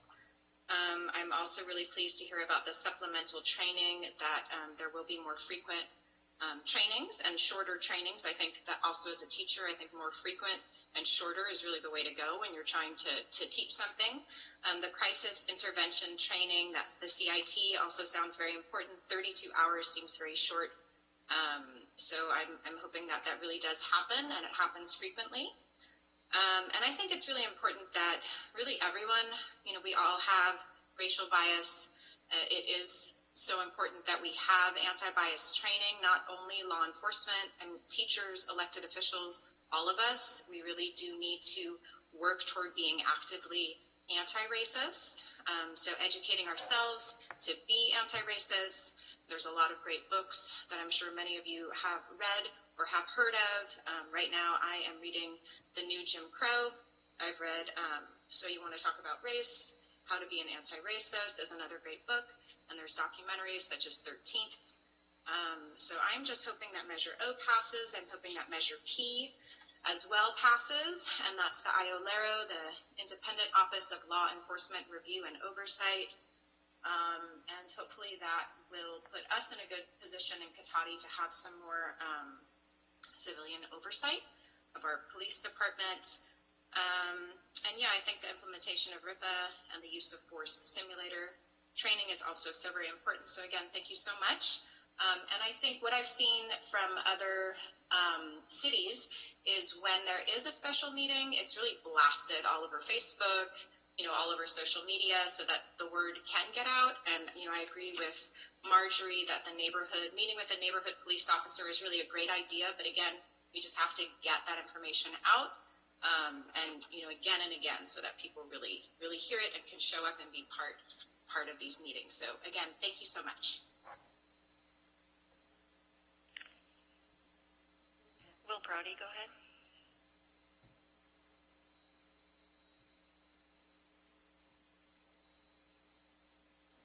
Can you hear me okay?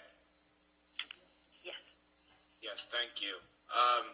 First of all, I just want to acknowledge and thank the Cotati Police Department and our great Rancho Adobe Fire Department for assistance in fighting the fires that are going on right now. I really appreciate them putting their lives on the line to do that. I also want to thank City Council for meeting during this trying time. I didn't get a chance to comment earlier, so I want to make sure to say that. Sounds like you guys are doing a lot of good work on the policy front, so I appreciate that as well. Thank you to staff for the detailed reports and Chief Parrish as well. I just want to bring up the city's decision not to publicly release records in the, I'll call it, use of force incident. I was told today, just several hours ago, that council doesn't believe these records are within the criteria of Senate Bill 1421, California Public Records Act. I just want to know the specific legal basis for this. SB 1421 covers public right to view records, including videos, reports, disciplinary records when a serious use of force occurs, especially one resulting in great bodily injury. Great bodily injury is determined case by case, but it can include concussions, broken bones, significant injury, substantial physical injury. So I just want to know why these records don't fall under the context of this law. I know there's an ongoing lawsuit against the city. That's not an excuse to comply with state law or legal responsibility. Just morally, we really ask for transparency. This isn't going to go away. We'll find out the truth about this issue eventually. A legal fight on this point isn't really in the city's interest or the public interest. So I just want to say that, and, think maybe on the oversight piece, we may need to look into signing a joint powers agreement with IOLERO. Hopefully Measure P will pass and that body will become effective. Doesn't seem like locally that's going to be cost effective or something that the council is too interested in pursuing. So I'd like perhaps to consider that angle as well. Thank you for your time, and I really appreciate you guys listening. Thanks.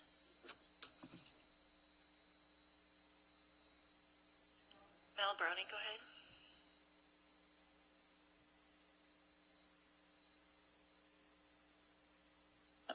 Sorry, I kept on saying I was muted.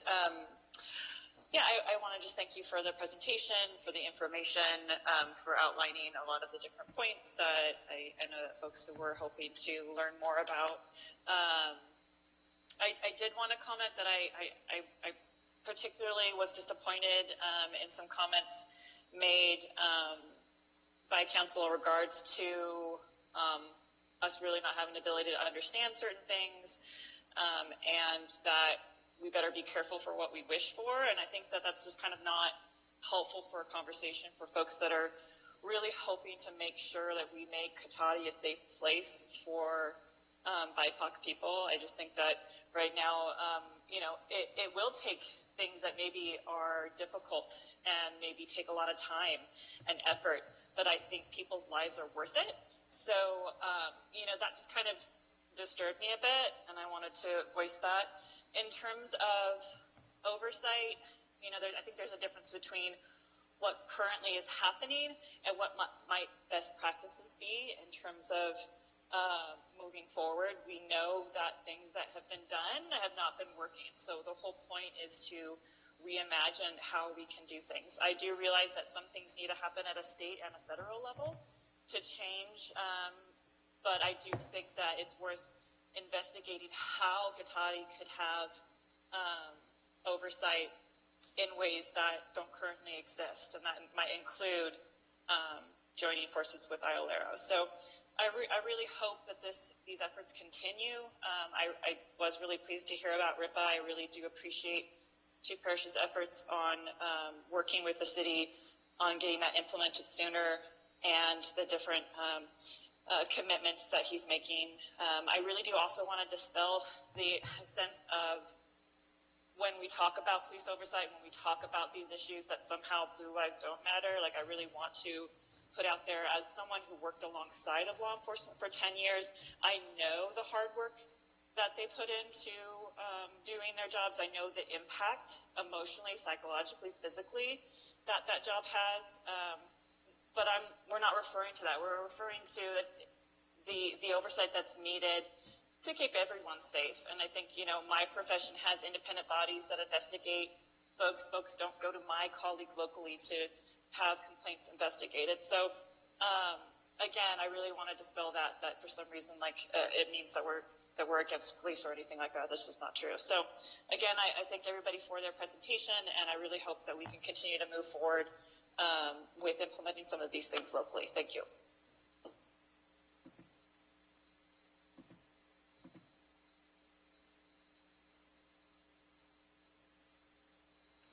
Laura, did you have another question?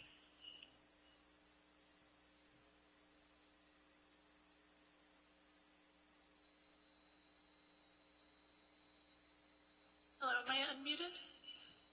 Yes. Okay. I just wanted to address a couple more things, if there's time.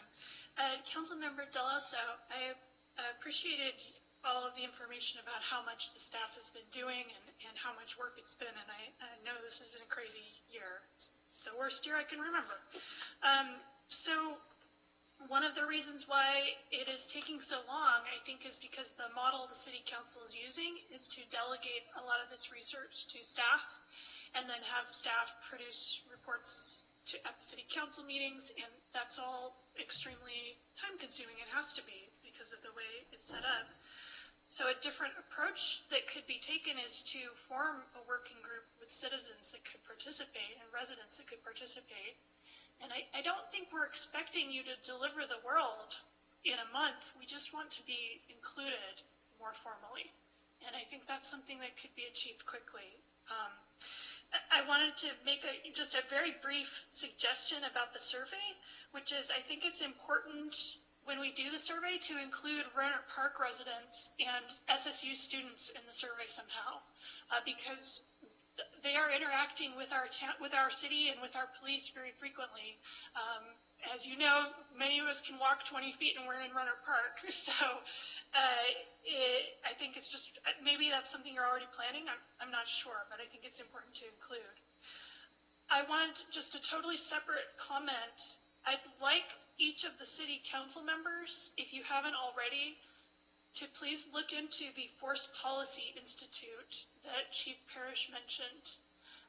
This is an extremely controversial training program that many cities have backed out of and stopped using because it trains officers to be overly fearful and adopt sort of a warrior mentality. The leader of the group, the executive director of the Force Science Institute, Bill Lewinsky, is an extremely controversial figure. And it did not seem from Chief Parrish's presentation that, I just felt that that information about how controversial that is wasn't really included. So I hope that you would look into that. Two more quick things. If I were planning a public event at my work at the junior college and I wanted to get a lot of participation, I would make sure to plan it at least a month in advance. And I would expect that people would have trouble getting time off of work and attending if they didn't have that much time.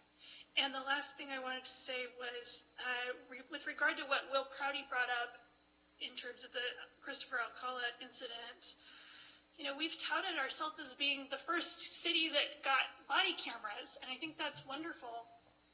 But when push comes to shove and we have an incident that brings up a lot of questions in the community, we can't get access to any of the records. So what point is there in having body cameras, and how does that make us transparent if we won't release that information?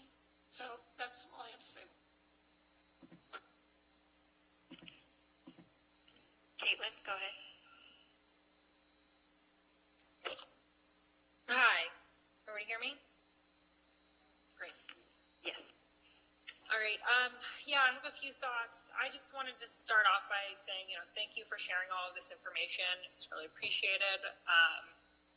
I am, like others, very excited that we are implementing the RIPA early. That's fantastic. And so thank you, Chief Parrish, for sharing that information with us.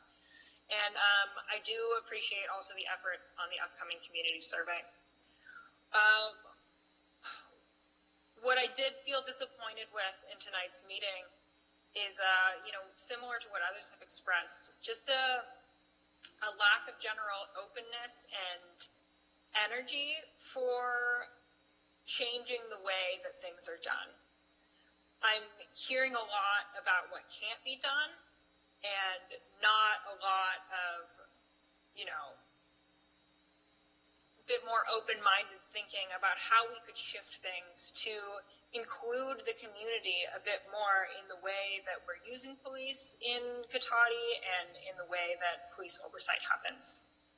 Specifically with regard to oversight, I heard a lot about, what is common and what's not common, and I think what we should be looking at here is not what's common and what's not common, but what works. Because I think we've seen nationally that what's common is, not preventing these extreme differences between the way that Black communities and communities of colors are policed, from the way that white communities are policed.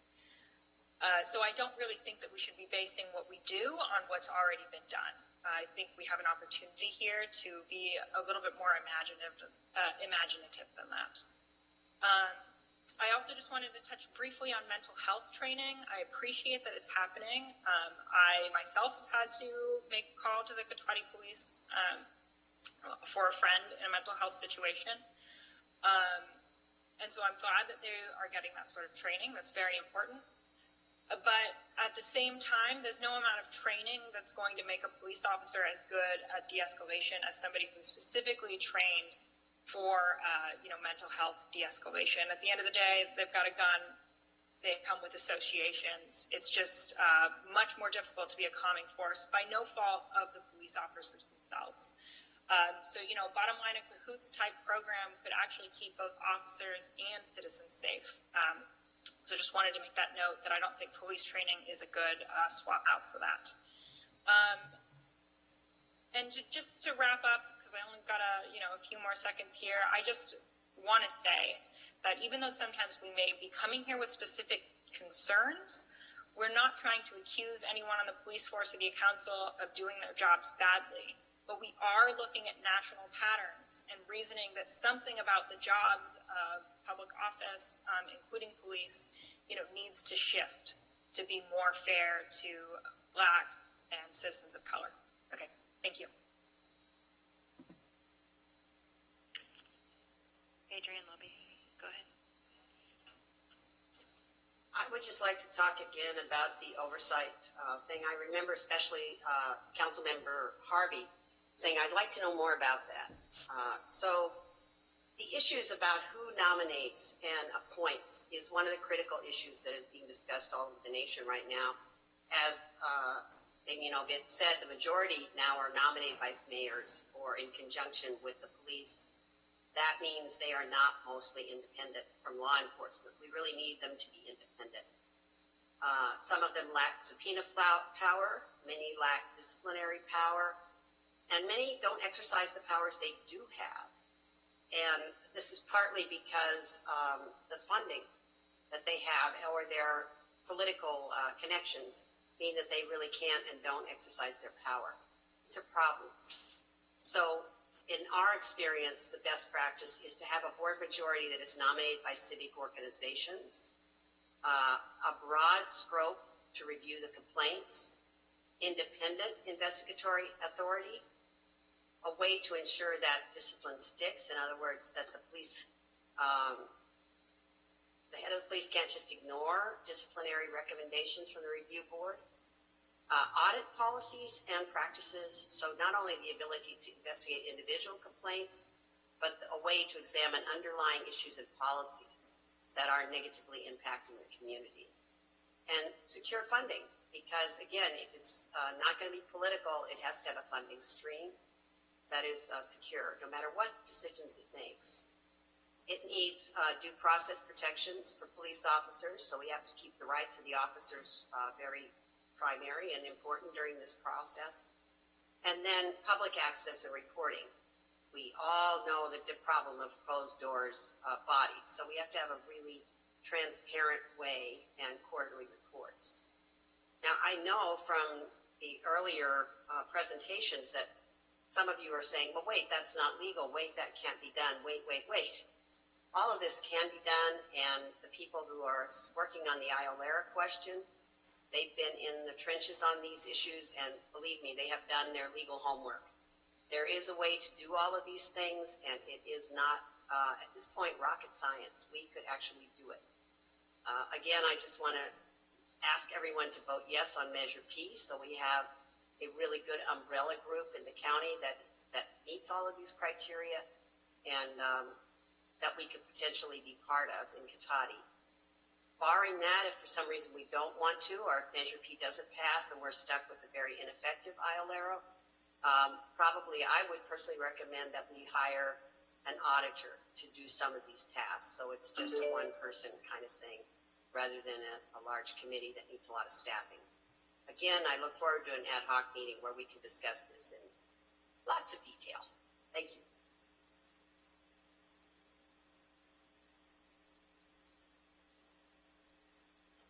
Mayor Spillman, that's the end of public comment.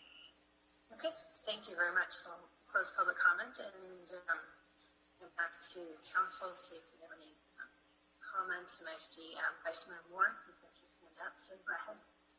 Thank you, Mayor Skillman. I just wanted to get a clarification from Ms. Lobby on what particular policies that we have that are undermining the community right now. If you could name a couple, I'm not quite sure that I'm familiar with any of those. Ms. Lobby, are you still there? Well, she's muted because the fact that we have 9 days notice is a problem. The fact that the presentation was not posted even in the 24-hour required way so that we could actually respond to it with some depth and expertise. Those are the biggest things. And I think generally the fact that you, Mr. Moore, have said, first time we came 2 months ago, I like all of these. I vote for all of these. And yet we're not seeing any movement at the council level. We haven't had an agenda topic that says, let's get this ad hoc thing going. Or do we want to do an ad hoc? If we don't, let's discuss it in depth. So that I'm looking for. Okay, we did put the notifications out, and I don't think that my comments on a particular topic are undermining any community policies are undermining the community. If anything, I've been working to try to engage the community for years. But I just wanted to get a clarification on that because I wasn't really certain where you were going with that. Yeah, I'm not not sure exactly what the context was of that statement, Mr. Moore. I do feel like generally you have been in support and been good to work with. I've frankly been a little bit shocked about how this all has gone. I expected something different, and please don't take this personally. It's not personal comments. I'm just trying to move us forward. Thank you. That's all I have at the moment, Mayor Skillman. Thank you. Okay, and Councilmember Lim and Gretchen Hideka have comments? Well, I feel somewhat like the Tin Duck at a shooting gallery at a carnival somewhere, wandering out first, but I'll take that chance. So first, some general thoughts. Well, actually, before I get into that, I do want to respond to one thing in common, which troubled me. For a regular meeting, the standard of notification of meeting is 24 hours. For a special meeting, it's 3 times that. We exceeded that by a level of 3. And nevertheless, we're told that's insufficient. I feel somewhat frustrated that I'm told by somebody that we should have had a month's notice, and yet these are the same people that for every meeting I've been at have been pushing us, and understandably, and with my support, to get this out as soon as possible. I get we are all living in a crazy world right now. There is a disease that flows in this country, and it's not COVID. It's for the very top of things, and in my opinion, it has kind of orange-colored hair. And I think it's making us all a little tense, a little irritable, and even less able to listen to each other and expect the best in each other. And because I know I feel it, but I think if we could all try and avoid that, it would be a good thing. I do want to point out, I am open to input, direction, because much as it can be maddening and take time, I really do think it comes to a better result.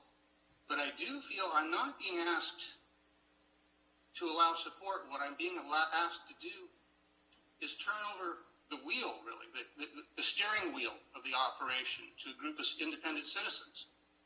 And regardless if I approve of their efforts, their intentions, have known for some of them for many years and feel close to them, that's not something where I feel a comfort level seating responsibly people that aren't hired staff of this city or elected officials. I have a discomfort with doing that. So some general thoughts. My question tonight really was how did we measure up at the beginning of this as a city with our policies? Where were we at to the needs of the time? And then have we actually responded appropriately to them since then? And the short answer is I feel generally yes, we have. We found very early that the larger portion of our existing policies already were rather modern, rather forward-thinking, and largely matched some of the more modern standards, such as They Can't Wait. We're already kind of there. I know there's some discourse back and forth in that, but I think we significantly had a lot of that. More importantly to me, I found that my staff, and especially our law enforcement professionals from top to bottom, were open to discussion and completely amenable to discussing change, mostly because they too were interested in seeing things change for the better. I loved when Chief Harris said, we do our best, but we're not perfect. We all have to work to get better. That's true of all of us. But we don't see that in other places quite so often. Now, we've met most, or I believe pretty much all, with maybe one exception, of the requests that I'm aware of from the public and the council. I have a list here. I'm going to go through it quickly so I don't bore everybody. But we're moving to early reporting and being leaders, certainly for a city our size in the state. We've made for us a fairly large financial commitment to obtain actually a statistically valid survey, which I think is important. And we're open to having the community help make sure we're all satisfied with the questions that go out so we get the best reaction we can get with that. We're also paying for a Spanish translation because that's absolutely necessary to reach that core group. Excuse the pun, I didn't mean the pun there, core for core. But it's true, it had to happen. We've had numerous policy upgrades. Now, some have come through us. A lot, as I expected, through the state and Lexipol, which was one reason I wanted to see that all settle down before we decided what we had to do. We've were being proposed, and I'm seeing general support so far for annual RIPA review and adoption of what we can make work from that in our city, regular report outs from the chief. In my main interest, the main thing that I felt I'd like to see, I was satisfied, I knew we had civilian oversight. That's what myself and my colleagues were elected to do here for all facets of this organization in this city. But I did want to see it improve and deepen. And I'm very interested in the discussion of a regular independent review process with an outside hired specialist to investigate, and not just in a reactive way. When something goes bad once every 5 years or becomes an embarrassing story potentially, or at least in some perceptions, but actually to proactively be measuring what we're doing as a city to make sure the culture at Cotati, which police department, which I believe to be much healthier than when I first came here, which is crucial. I want to see that stay. And if we can leave that as a legacy, I think that's a great thing. So I think we've met all those standards, and I'm supportive of all of that, and perhaps more. I'll begin to wrap this up by saying the one thing I'm not comfortable with, though, and I've been kind of convinced against through this process, is opening up to civilian oversight. And I'll explain my thoughts at this point. I really believe oversight needs to be dispassionate. Somebody mentioned earlier how problematic it would be. I think it was Ms. Lobby made. In some areas, oversight is essentially law enforcement supporters, subordinates. I agree, that's ridiculous. It just doesn't work. But I have great concerns for the other side of the aisle to have any group that has potentially a negative bias implicit to some degree, which I perceive a little bit. I will share that I believe sometimes there's a need for that. I'm, at least up to this point, I've been interested in voting yes on T personally, and that's because I believe from what I've seen at the Sheriff's Office, there are enough issues that having outside oversight, even though I know it will be adversarial, even though I know it will create a lot of problems, I think that might act as a balance. However, I'm just going to wrap by saying I don't see that here in Cotati. I have not seen that yet at all. And I've been convinced through numerous discussions and hours of conversations on the phone with many of you and email exchanges that we might only get the bad side of that here, having an adversarial relationship. Where I'm at right now is I would like to see us, at least for a trial period, perhaps a year, move forward with all the recommendations and the enhanced oversight for the council, and also wait to see exactly what we get back from our survey, and then perhaps revisit down the line. I believe personally that will work, and I think that solves all the needs. I'm comfortable with that. I recognize not all my friends might agree with that, but I wanted to take the time to explain my thinking. So I appreciate everybody who's been involved with this and has taken the time to have the conversations. I've enjoyed them, and I hope we have more of them. So thank you, Madam Mayor, for the time. So, Councilmember Hart, go ahead. Thank you. Thank you, Madam Mayor. First off, I think that my last comment was maybe taken out of a little context.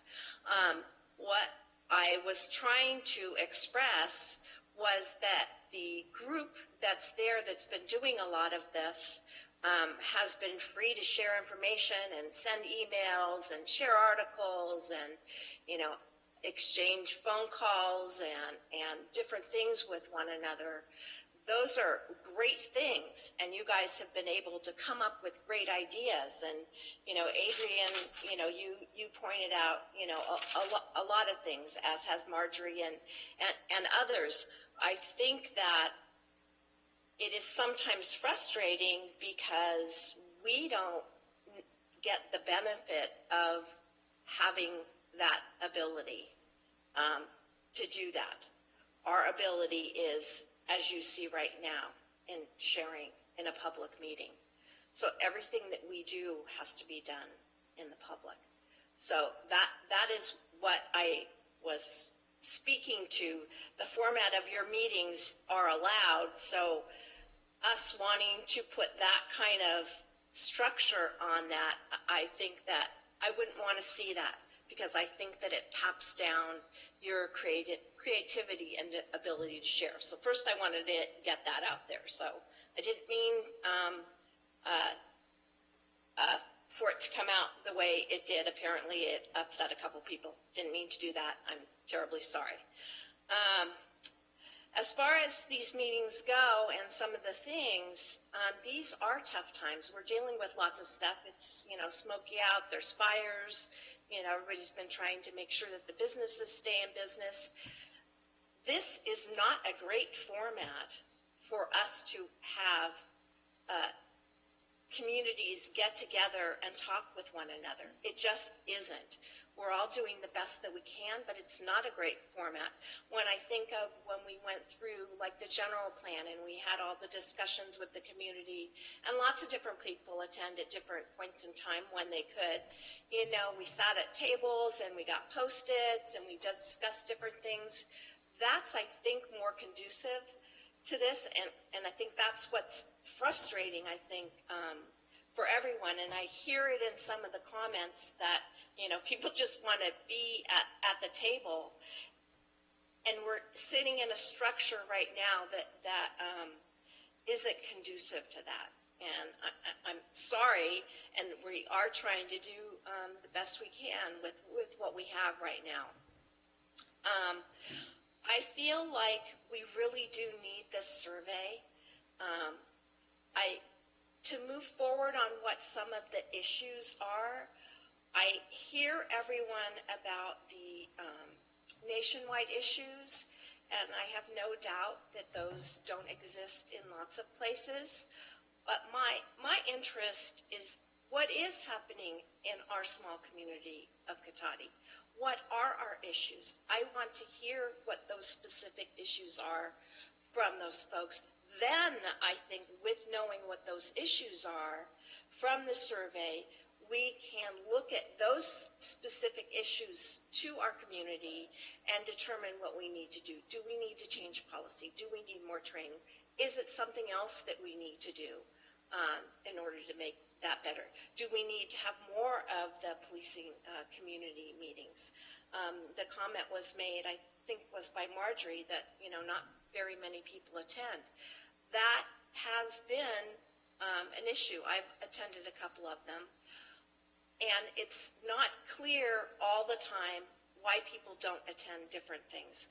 My thought is that possibly when we do our more general survey next year, that might be a good question to put on the survey about participation.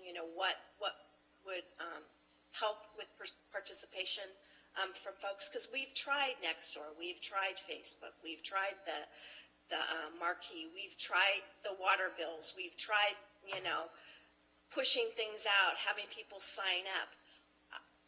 People's lives are kind of busy and people attend what they want to attend. We mentioned this at last time's council meeting, and I specifically asked because I wanted to be sure that people got as much notice as they could possibly get. But it makes it difficult when I hear, well, maybe we should put it a month out. What comes to my mind is, if rather than having this tonight, if we would have waited until November, would that have been okay? Or would we have again been told, why did you wait so long? So it's one of those balancing things to get back to people.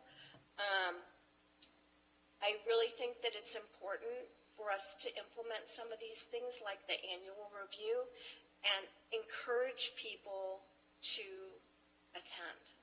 I mean, we can put that out. Maybe what we need to do is have a set month that we do it in so that people can depend upon it. Maybe that's a way to do it. I don't know. And the noticing is, I know, frustrating to some folks, but I'm not going to go into that because other people have already mentioned that. I feel like we've done a lot of the things that have been asked, and I hope we can do more, but I feel like we really need the survey results to really move forward on on some of the Cotati specific things. So thank you, Madam Mayor. Okay, thank you. And Councilmember Delasso, go ahead. Thank you, Mayor Skillman. Just a couple of very brief comments, following up on some of my colleagues' comments. So, math, I don't know, it's a problem that there's no pill to take to get rid of, unfortunately.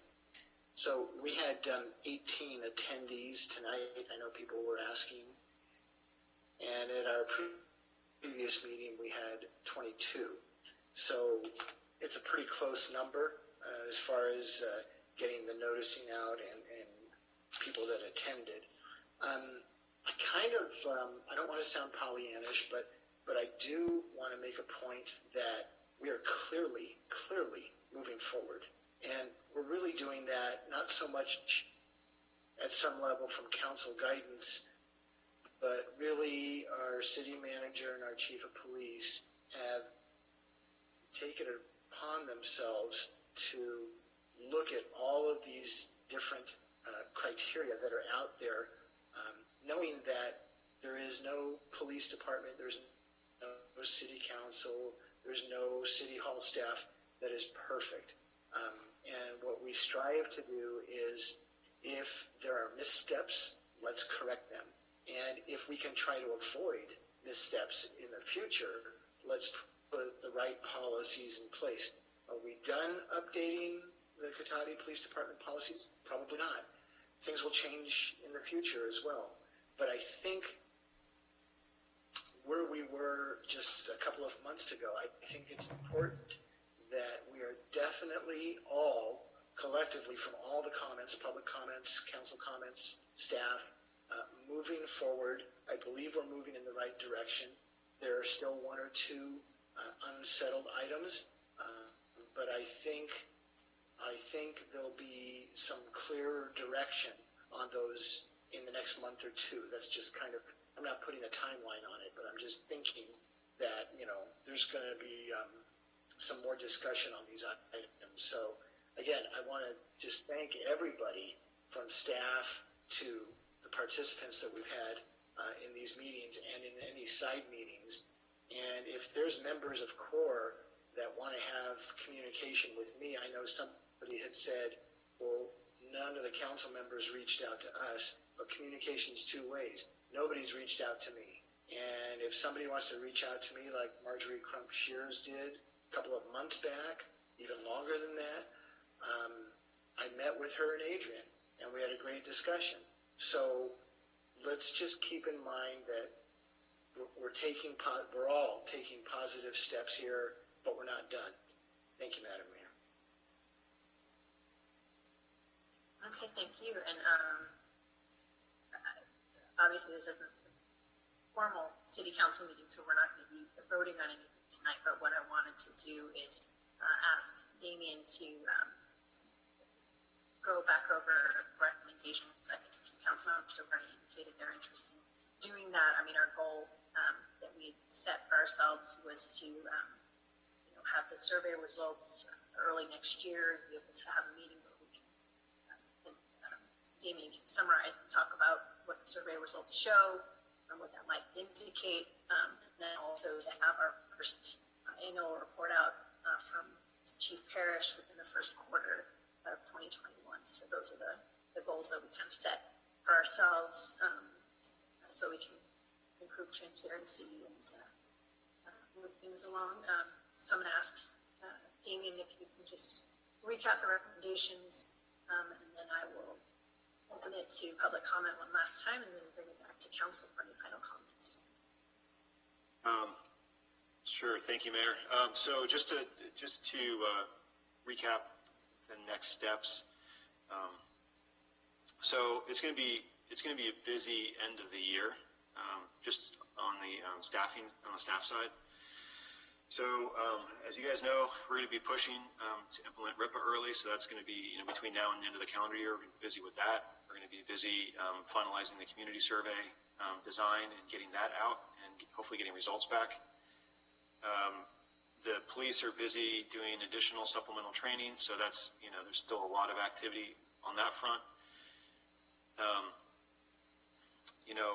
The chief and I will be working on trying to put together a sort of an annual public report on sort of the year in police activities, and so that's going to be a substantial work effort too, because it hasn't been done yet here. So we got to put all that together and kind of come up with a system, and then have a public discussion about it, about the information that we put forward, and if there's other things that the council or the community wants to see in those reports.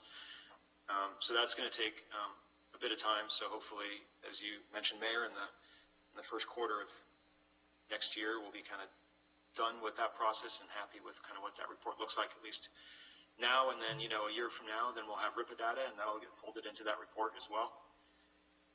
So there's a lot, based on the discussion tonight and discussion from the prior meeting, there's just a lot to do at a staff level to kind of get all this stuff ready to go and have it essentially implemented, by the end of the year or shortly after, in the case of the report, the annual report.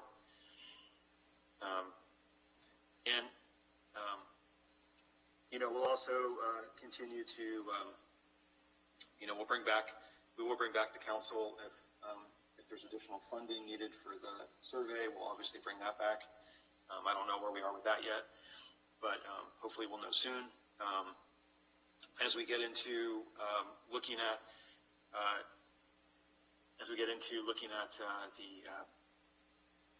the review of kind of the spot checking of compliance review, we'll have some more information on that we can bring back, kind of what that would look like exactly and what the costs would be. And so that would be another budget discussion probably as we get towards the end of the fiscal year. And then I will say, just in general, there's a couple things that were brought up just in community comment that I think could be helpful. And not to use a bad police pun here, but the chief will probably tase me for this. But I will. I think there's a lot of opportunity to. In all fairness, I think the chief would agree with me that some things he's always looking for new ways to engage with the community to get more public input. And I heard some mention about the neighborhood beat meetings, and are there ways to encourage more participation and get more meaningful feedback just by getting more people there? I think we're certainly just meeting directly with myself or the chief would be open to ideas or ways to kind of get more people to those meetings to really get just more people in the room, so to speak, and get more meaningful feedback. And obviously I'm working with the community groups in the community on the survey itself. And lastly, once as we kind of get into this, the annual reporting, and we start, we get the survey data back, and we get the RIPA data back, it might start showing things that would speak to, well, maybe we should get more training in this area, or maybe we should get more training in, some other area. And, I definitely think that we're open to ideas if there's, training out there that would meet some of those needs as we, maybe have those discussions in the future. So it's a ongoing process. And that's kind of what, I think what we're looking at a staff level. So there will be more items coming back to council as we sort of get through these tasks. And I guess I'll just leave it at that, unless you guys had any questions. Mayor, it's the chief, and I wanted to also comment on the community meeting. Yeah, go ahead. Thank you. Well, so first of all, for Marjorie Crump Shears, thank you for attending. And I want to share with you that the officers, they really enjoyed talking to you. And our officers do want to talk to citizens. And as Councilmember Harvey stated, that we really pushed the information out. But again, the officers, they do want to engage with the community. And one of my thoughts were HOAs. As you know, me and the city manager met with the majority of the HOAs in our city recently. prior to COVID. But I think HOAs may be a good avenue. So I think HOAs should reach out to their area officers, and I could talk to the officers about reaching out to the HOAs. I don't think Zoom's the best way to do it, but we could do that. And then once we get through this pandemic, hopefully officers could be in living rooms and HOA facilities, meeting with the community. So, thank you. Yeah, and I would just certainly agree that I think there's opportunities there for sure. There's, there's probably lots of good connections and people that they could help us connect with in these meetings so that we get more people there. Okay, and so it looks like we've got a couple hands up for the council members. So let's just try to focus on the next steps and proposed recommendations, and then I will open it up for public comments, and then we'll be back for final comments from council. So, Vice Mayor Moore, go ahead. Thank you, Mayor Skillman. I had wanted to speak, but I wasn't sure I could formulate my thought appropriately. It's an emotional issue. It wasn't an issue we didn't hear of until April. And then all of a sudden in April, we have a body of citizens that are interested in us looking at racism in the city and what we can do and to make sure that we don't have the racism in the city. So with that in mind, I think that the recommendations that we have or the suggestions that we're doing, the things that we're implementing, we're moving in the right direction. I'm still interested in a particular commission if it's an appropriate commission.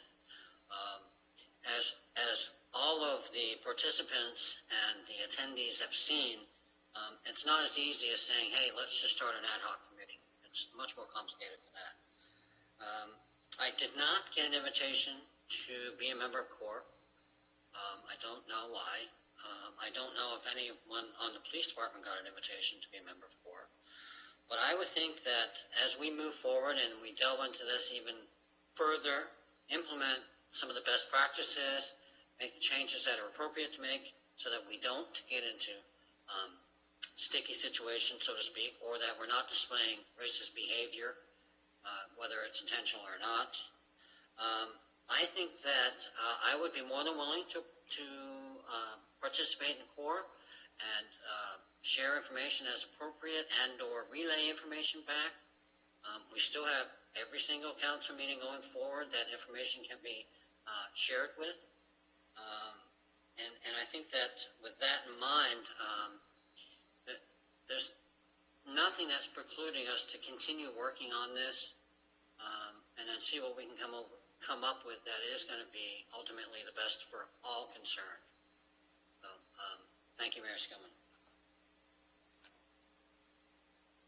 Okay, thank you. And Councilmember Harvey, go ahead. I just had a quick thought based upon what the chief was saying.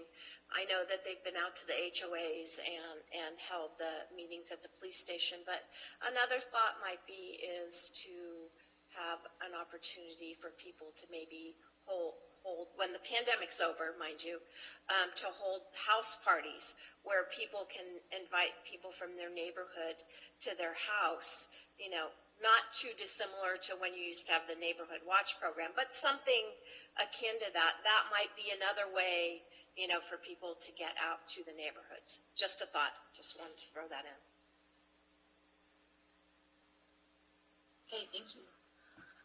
So I will open it back up to public comment on the ideas, recommendations for next steps. And then, like I said, we'll bring it back to council for final comments. So thank you guys all for attending, and I'll turn it over to Lauren to check in with our public. Thank you, Mayor Skillman. Laura Sparks, go ahead. Hi, I wanted to address the comments about my 30 days remark. First of all, I had about 6 or 7 things I wanted to say in 3 minutes, so it just came out quickly because I was trying to get lots of things in, so I apologize if it came off the wrong way to you. Here is my thinking behind the month, is that a lot of people have their work schedules where they get scheduled for 2 weeks at a time, and often those schedules are made a week or two in advance. So if you're a working person who works nights and you really want to get off a Thursday night, it might take at least a month in order for that to be possible. I didn't mean that as a criticism against the city council. I was just saying in the future, one thing you might consider is, even if you're not sure exactly what the agenda is going to be, you could send out sort of like a save the date, just sort of decide on the date earlier. I know you're all doing your best, so thank you for that. There was one other comment I wanted to address, which is that Councilmember Landman thought that he was being asked to turn over the steering wheel to our group. And I just really don't agree that that's what we're asking for. I don't feel that wanting to have an ad hoc committee that could make a recommendation to the city council is turning over the steering wheel. It would still only be a recommendation. So that's all I wanted to say. And I feel badly that this seems to have gotten so heated when we're all trying to work towards improving our city together. And I hope we can just come together. Thank you.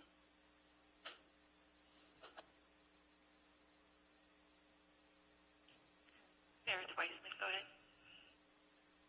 The link to join CORE is https://bit.ly/CORE-join. And if I could share that, I would. If I could put it in the chat, I would. But hopefully it'll be in the minutes. John, I've been looking for your email address so I could send you the link. This whole time, since you mentioned that you hadn't gotten an invitation, I've been looking for your email address all over the Cotati website. So I'm going to keep looking for it, and when I find it, I will copy and paste this link. But you are welcome. As Laura just said, this is about working together. There is no anti-racist path forward that is not together. That it doesn't work. We have to do this together. Please join CORE, bit.ly/CORE-join. That's how you join. My email is jmoore@cataticity.org. It's on its way. Thank you. Thank you.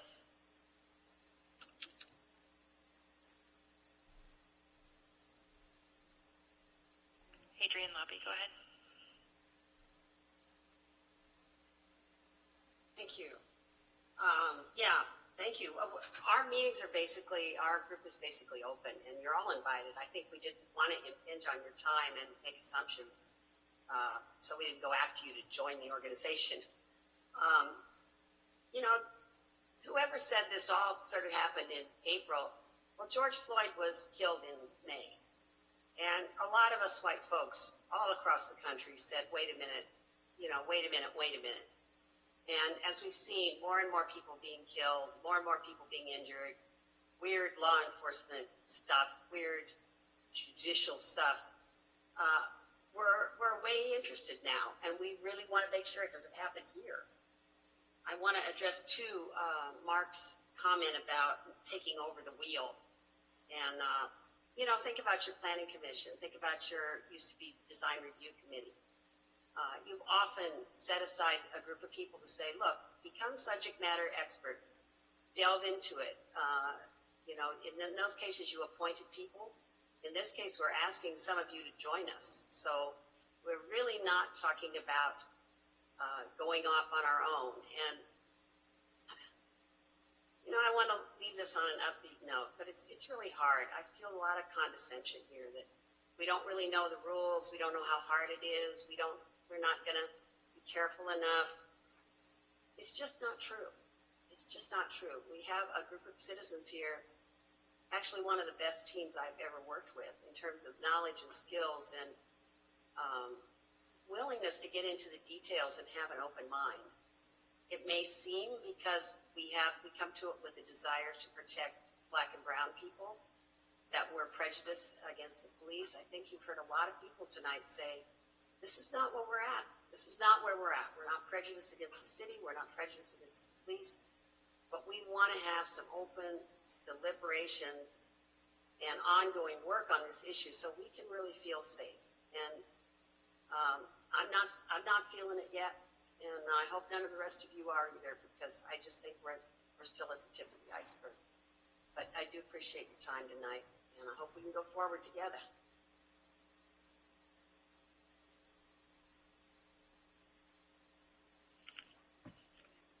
Del Rio.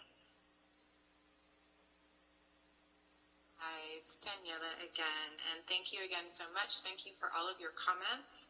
And yeah, I did just want to echo what many other core members have said. We definitely don't want the steering wheel. You know, you are the elected officials, and we just really want to work with you. We want to, you know, continue to attend these meetings and to, you know, we do meet on our own and we talk a lot about different anti-racist policies. We talk a lot about trying to make Cotati a better place. And we don't think in any way, shape, or form that Cotati is behind, you know, in comparison to other cities in the area. You know, Cotati is not doing worse than Santa Rosa, but we want to just do better. You know, I think Cotati really can be a leader and really has been a leader in the past, especially, you know, I know that Cotati had their officers wearing body cams before other cities in Sonoma County. So I want us to continue to be a leader. And that's why we're pushing. We're not pushing because we think you're all doing a horrible job or anything like that.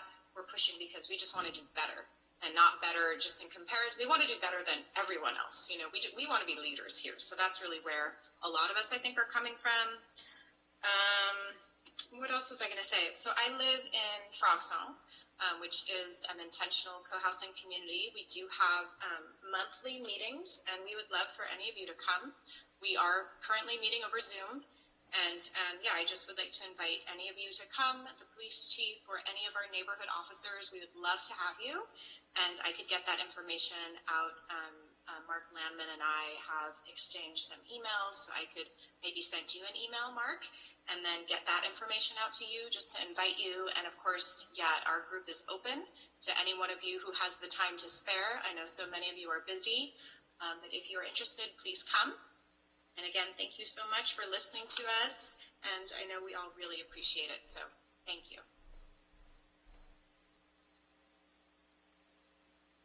Marjorie Crump-Shears, go ahead. Thank you. Am I the last hand up? I hope. Is there another hand up? There is another hand up. Oh, let me wait then. Let's go to that person.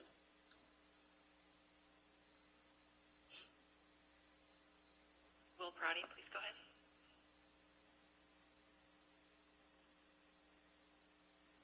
Sorry, unmuted. I just want to say, again, thanks for the time. I know it's getting late. I just want to respond to the comment that, you know, it's really all kicked off in April or May, whichever. You know, how can we respond to incidents involving our police department in our community that are serious uses of force if we don't know about them? It's proving really difficult to find information about this incident that occurred in July 2019. You know, we just really want to find out what's going on. We want statistics. The annual report is a great idea, but if we go to the Department of Justice website and we look up uses of force by Cotati PD, we're just going to see a number. We're not going to see any detail on that. So we just want to know about what's going on in our community. I think it's in the public interest. I think it's justified. And my personal belief is our legal right to know. I just don't think that the police are doing a great job of, you know, regulating themselves, and city government is not really aiding, you know, the community in finding out what's going on about these incidents either. So I think just we need civilian oversight of some kind that's independent. I know Damien's a member of the POA, and, you know, it's kind of a conflict of interest to have a police supporter determining the policies and what everything's okay, and, you know, just solely making these reports. I do appreciate the work, but, you know, I just hope you take seriously that the community is just asking to know what's going on in our city, and we need transparency. Thank you.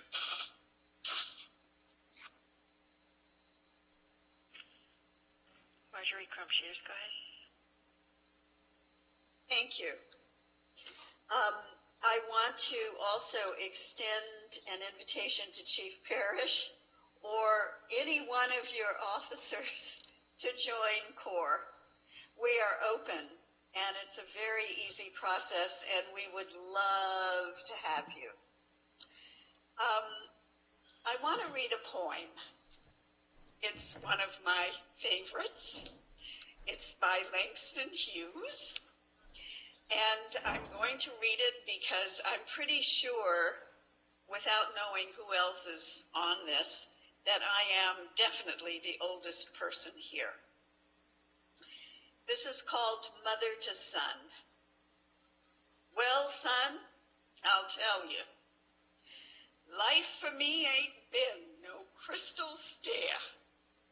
It's had tacks in it, and splinters, and boards torn up, and places with no carpet on the floor.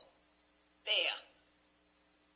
But all the time, I've been a climbing on, and reaching landings, and turning corners, and sometimes going in the dark where there ain't no light. So boy, don't you turn back. Don't you sit down on the steps 'cause you find it's kind of hard. Don't you fall now, for I's a still going, honey. I's a still climbing, and life for me ain't been no crystal stair. And I feel that for me, for you, and for everybody on this webinar. Thank you.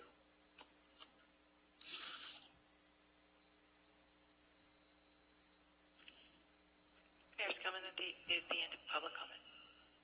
Okay, yes, thank you very much, everybody, for your comments. And just to clarify something in one of the other constraints that we have as council members, we even have to be careful when we go to, before we were allowed to go to social events, we had to be careful if there were more than 2 of us attending. We can't sit together, otherwise it gives the appearance that we might be talking about something having to do with something we may be voting on. So anyway, I very much appreciate all the invitations, but we will have to sort of limit, if Vice Mayor Moore is going to be a member, that means that only one other of us could even join. So anyway, just wanted to let you know that it's not, it would not be, 4 of us turning away and saying, no, we're not going to do it or we're not interested. It just may be that we're genuinely constrained. So I just wanted to let everybody know that. So thank you. I'll bring it back to council just one last time, see if there's any follow-up comments. We've really covered a lot, and we really appreciate all of the public comments and everybody keeping things very civil. I really do appreciate the back and forth nature of a more somewhat less formal meeting, even though it's still on Zoom. And then when if council members are going to comment, or at least the last thing I want to do is just sort of a thumbs up about the recommendations that staff has made. Obviously, we want the survey results. Obviously, we want, to have the annual report that was discussed. I think we're all in favor of those, but we just want to do sort of a general thumbs up at the end of the meeting. So just so that you all know where I'm going with this. All right, Councilmember Lamb, you've got your hand up. Go ahead. First of all, that was the first thing I had on my list, Madam Mayor. I'm thumbs up for all the recommendations for improvement that staff put forward. I think they're good, very pleased. A couple of quick comments. I like the idea of doing a save the date. I recognize that for some, the need for earlier scheduling might be beneficial. I recognize also we're subject to the same constraints that makes that difficult. But where we can, I like the idea of at least putting a tentative date out and saying save this date, even if we don't have an agenda. Good idea. That works for me. As far as being invited to Frog Song, done there a lot of times. Always happy to do that. I wasn't sure if the community dinners were still going. Obviously, they have to be virtual community dinners, I guess, but I appreciate the invite. And one, before my last comment, I want to make one aside. I mentioned earlier about the orange sickness that's going through this country and how we're all suffering from it. And I hope you'll all understand. I think I mentioned that includes me. So I hope you'll give me some forbearance and understanding with that too, because it is a difficult time for all of us. I think we do the best we can, and that's all we can do, and sometimes we don't always make it. But lastly, I wanted to thank Marjorie for what a very nice way to end a meeting. Thank you for that. I appreciate it.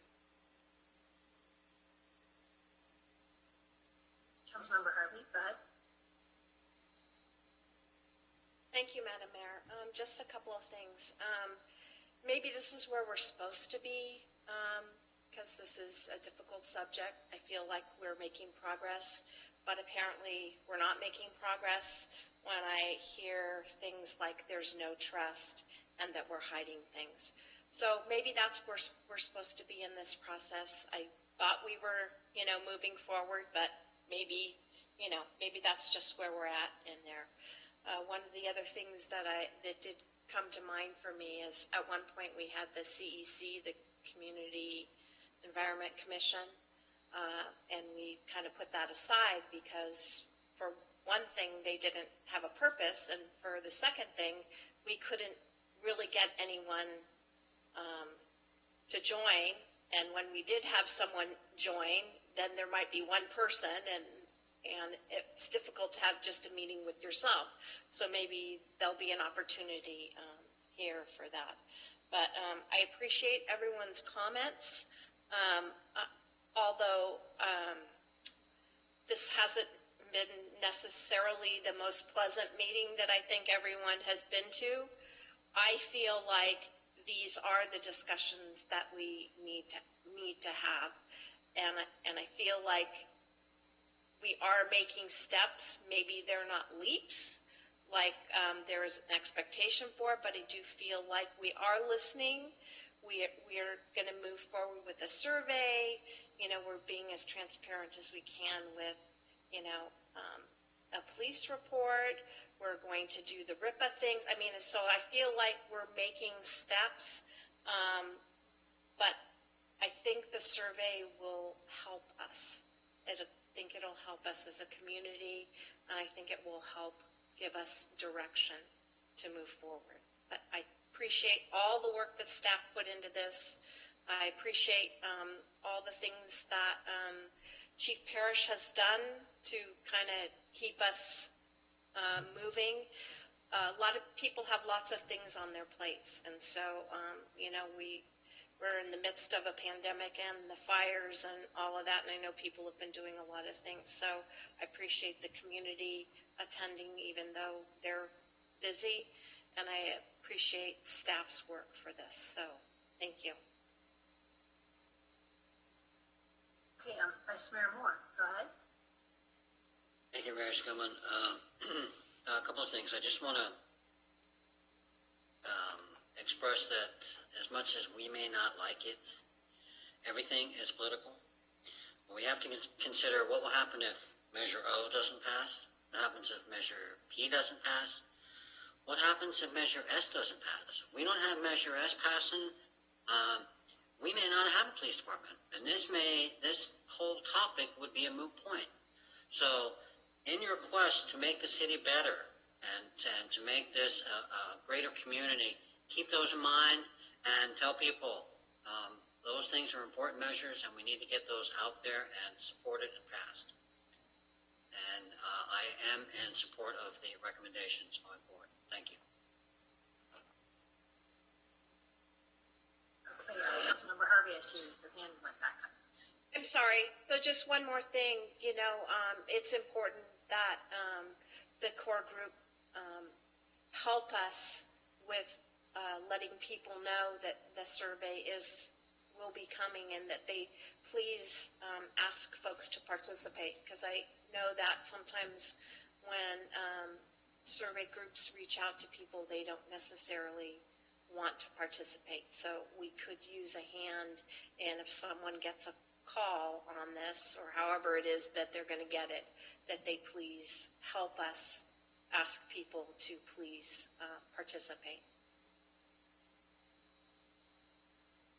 Yeah, okay, and anything we can do to get the word out is very much appreciated. So I just want to, again, thank everybody who attended tonight. I know that we've all got busy schedules, so I really appreciate you taking the time out, staff time, this together, the chief, coming to this meeting and letting us know what's going on. And I really appreciate you seeing all of the additional steps that are taken by the police department already, above and beyond what was initially required. So if I can just do a quick thumbs up poll from council members. I think I've heard from Vice Mayor Moore and from Councilmember Landman. So if I can just get sort of a thumbs up virtually. Okay. So I see Susan, Mark. Now I have to scroll down and see everybody. Okay, great. So, Damien, do you feel like you've got some good direction? Oh, Councilmember Flosso, you've got your hand up. Is that for a thumbs up or was that a comment? No, Madam Mayor, I apologize, but twice in the last 5 minutes, it's booted me out, and you started to say or ask a question, but not only you froze, everybody else froze, and I thought I was in the twilight zone for just a minute there, but I'm back. Did you have a question? Okay. I'm sorry. Not a problem. I was getting a virtual thumbs up if you were supportive of the recommendations that Damien had made as far as the survey and the annual reports and the what was the other one? Absolutely. Okay. The staff recommendations. Yeah, I mean, with the staff recommendations, I had commented earlier that, I'm in favor of moving forward on all of those. So, sorry about the glitch. That's okay. There's occasionally a glitch in the matrix. So, thank you, everybody, for your time tonight. We've got some good direction for city manager going forward with these projects. And again, once we get survey information back, and the more information we have, the more we can justify going forward with any additional steps that may cost money. Again, we have to then justify going into the budget to maybe create a position for having an independent investigator to review and look at policies and things like that. So the more information we have, the better, so that we know that we can move forward and justify any additional cuts from the budget. And again, too, we need to know Measure S passes while all of these other measures pass. So a lot of sort of a wait and see. So not telling you how to vote, just asking everybody, please just vote so that you can then complain about the results. No, just kidding. Anyway, thank you guys so much. Have a wonderful week. Please, everybody, stay safe. Social distance, wear your mask. Check the air quality before you go outside. And hopefully you will come back to blue skies and be able to appreciate it every moment. So have a good evening, everybody. Thank you again. Thank you. Good night. Good night. Good night.